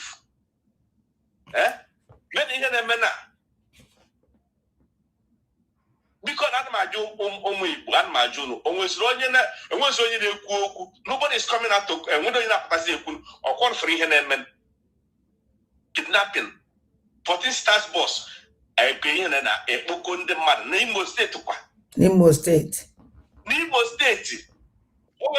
ebe ka odike na-apụta every time na-ekwu about Imo steeti Yara Jovika. Ngwano onya ka nna asị Imo State gbara nkịtị a fight Biafra liberation has no Biafra gbaba nkịtị ngwa kịta ha kompezie kịta ka ya ama nkewa eziokwu. Every time this useless but every time this man ana ebe go dike ọ na-aga hide n'azụ kamera pụta gba ihu gị kpọpụta iru gị na every time Ịnụkwana onye a na-akpọ onye a na-akpọ ebe ka odike ihe eji isi mkpụrụ ọkpa wee nyapịasịa ya naanị. Jovika come out Jovika a na-akọ ndị mmadụ anyhow kidnappers na December kwa Jovika ịnụzi ekwu okwu Chineke ọ bụ ọna gị ọnụ ụmụ ihe Fulani mụrụ hapụrụ anyị n'ala Igbo laba nke nọrọ ebe ọ nọ na-ezuzu Jovika ndị kidnappers na-abịa akpọsị ndị mmadụ ege na ihe n'Imo steeti ebe livre ada ịhụrụ Jovika ga-abụ from Olu zone Jovika wa onye ọrụ either and Okigwe Jovika bụ onye Okigwe side every time ha nọ dị Njemekop Gentle Simon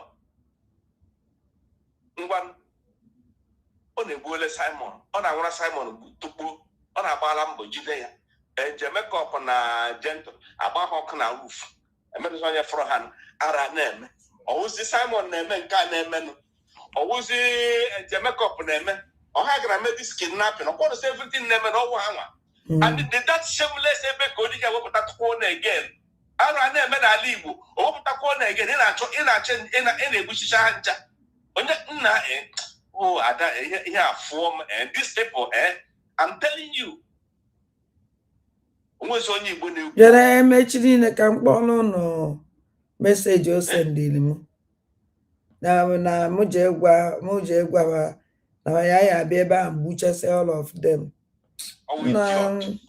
na finalizer o finalizer biko ka m na-agwakwa ụlọ ụmụ Igbo ka m gwa ụlọ every time m na-ekwu ya I said it m na-ekwupụtara ụlọ hapụ ga lekwenụ onye ọbụla kpọrọ onwe ya onye Igbo nọ US every part of the world nọ lodge one petition against Hope Uzodimma and nọrọkwa na ihe na-eme n'Imo steeti ga-akwụsị Hope Uzodimma erela ala Igbo mgbe ole gị Imo steeti all of them all the governors lena ala Igbo unu na-echekwa na ihe ga-anọkete kwụsị ọba asị ọ nọ nso nkwa ka ma amarọ ka nọ nso nkwa si wee nọrọ because ọnwụ nọ n'ọcha kịta adị m afụzikwa na nso nkwa na finalizer o finalizer okay I don't want to catch it because onye ọbụla m ihe ọ ga-eme ya send one message about Hope Uzodimma lodge one protest ugwu n'anyị and we never stop. Thank you. Hello. Ana mgbede ọma ezi nwanne mgbede ọma. Mgbede ọma.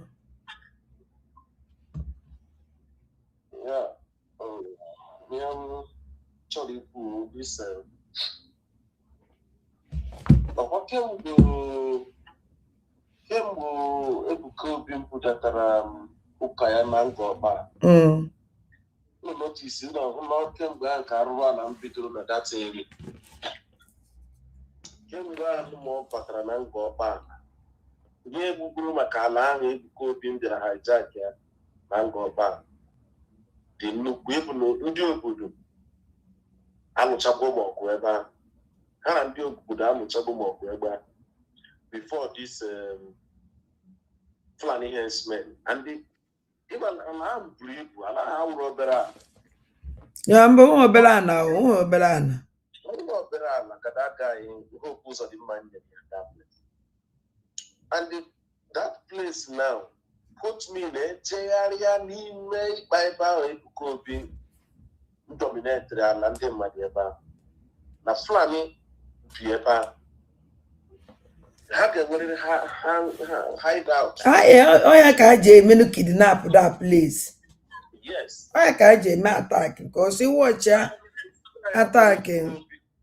I won't say he will. I may say he may be aware that these people are living there. How will they are hiding camp? That oka wherever Makanali book at the Lord. But they don't know that now Chukwu Di Ya ma mechara ni ihe ọ chọrọ imere anyị Nnamdi Kanu pụtara ime ebe pụta. Ala Igbo chuo oyi. I don't think na ga-enwe ala ihe ndị ka ofu onye iwe mmadụ inwe ala. Ala will belong to the government, which is the right thing. Onye ahụ onye kpatawa obere ego, onye nwee nwa obere ọrụ nwee nwa obere connection. O nwere ya hijack ya ala niile nnọdụ a ga-eji mee ezigbo ego. Were naanị ya, were zawa odo. O nwere ya onye na-eke ha amụ, na-eke ha isi. Ejizi ha agbara na o nwere ndị ọzọ nọ n'akụkụ. When that opportunity to reach that place, and that is even one of the major problems we are having.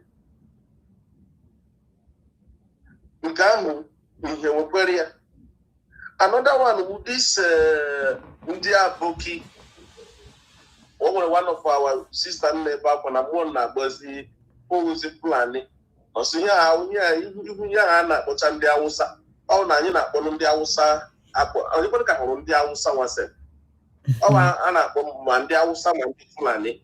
Oh, the Awusa can divine in Napa.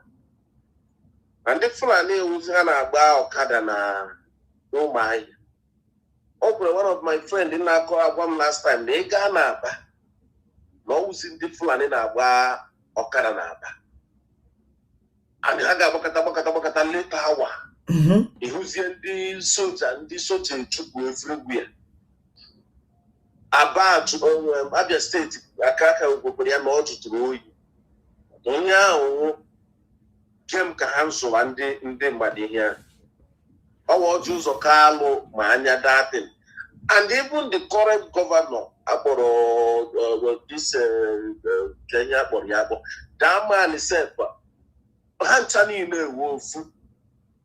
How can you be harboring this kind of Madi Agogum that in Naba? No one's in Hana Bokaranaba. Now, oh my. How an Abokaranani Bonina as a whole? Everywhere Nanibu. How? Now, even only one of my friends may travel one state time in Igbo State. See, I'm not an Igbo. When you're flying, be a piano to see and read to. Eba ya Chukwu n'ihu moto gaa n'azụ nna ya njụ si before you know it this guy na-achọ ịlụ very mad going mad at the kind of ọnụ ndị anyị ya nwere n'ala Igbo and it's high time Igbo youth nna anyị kwesịrị ịchịkọtawa onwe anyị ọnụ because I na-eche na ihe a bụ egwuregwu o wee egwuregwu ndị a banye ahụ na-abaghị anyị abaghị na-asị abaghị ndị fruzolo na-aya arụ ezuo anya bara aba but ihe nji ịba anyị ahụ ego gbazi anyị agụgba ha agụgbago anyị already ebe a na-agwa gị datị na tọnel ndị agwụrụ n'ala Igbo awụrọkwa obere tọnel na tọnel ndị agwụrụ n'ala Igbo awụrọkwa obere tọnel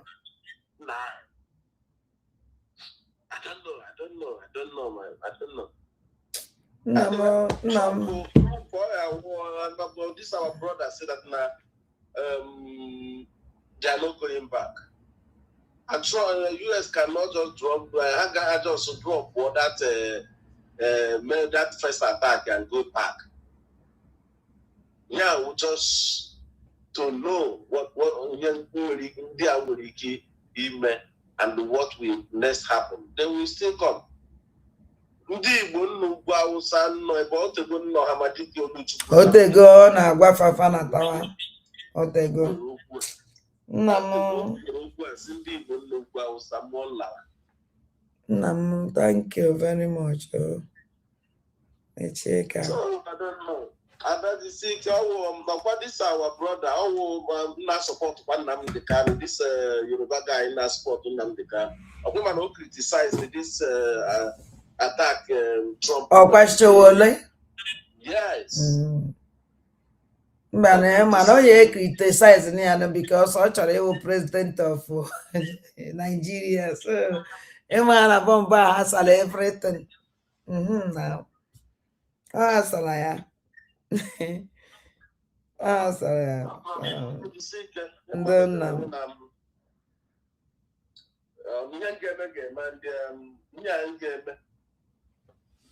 this our brother time shall come.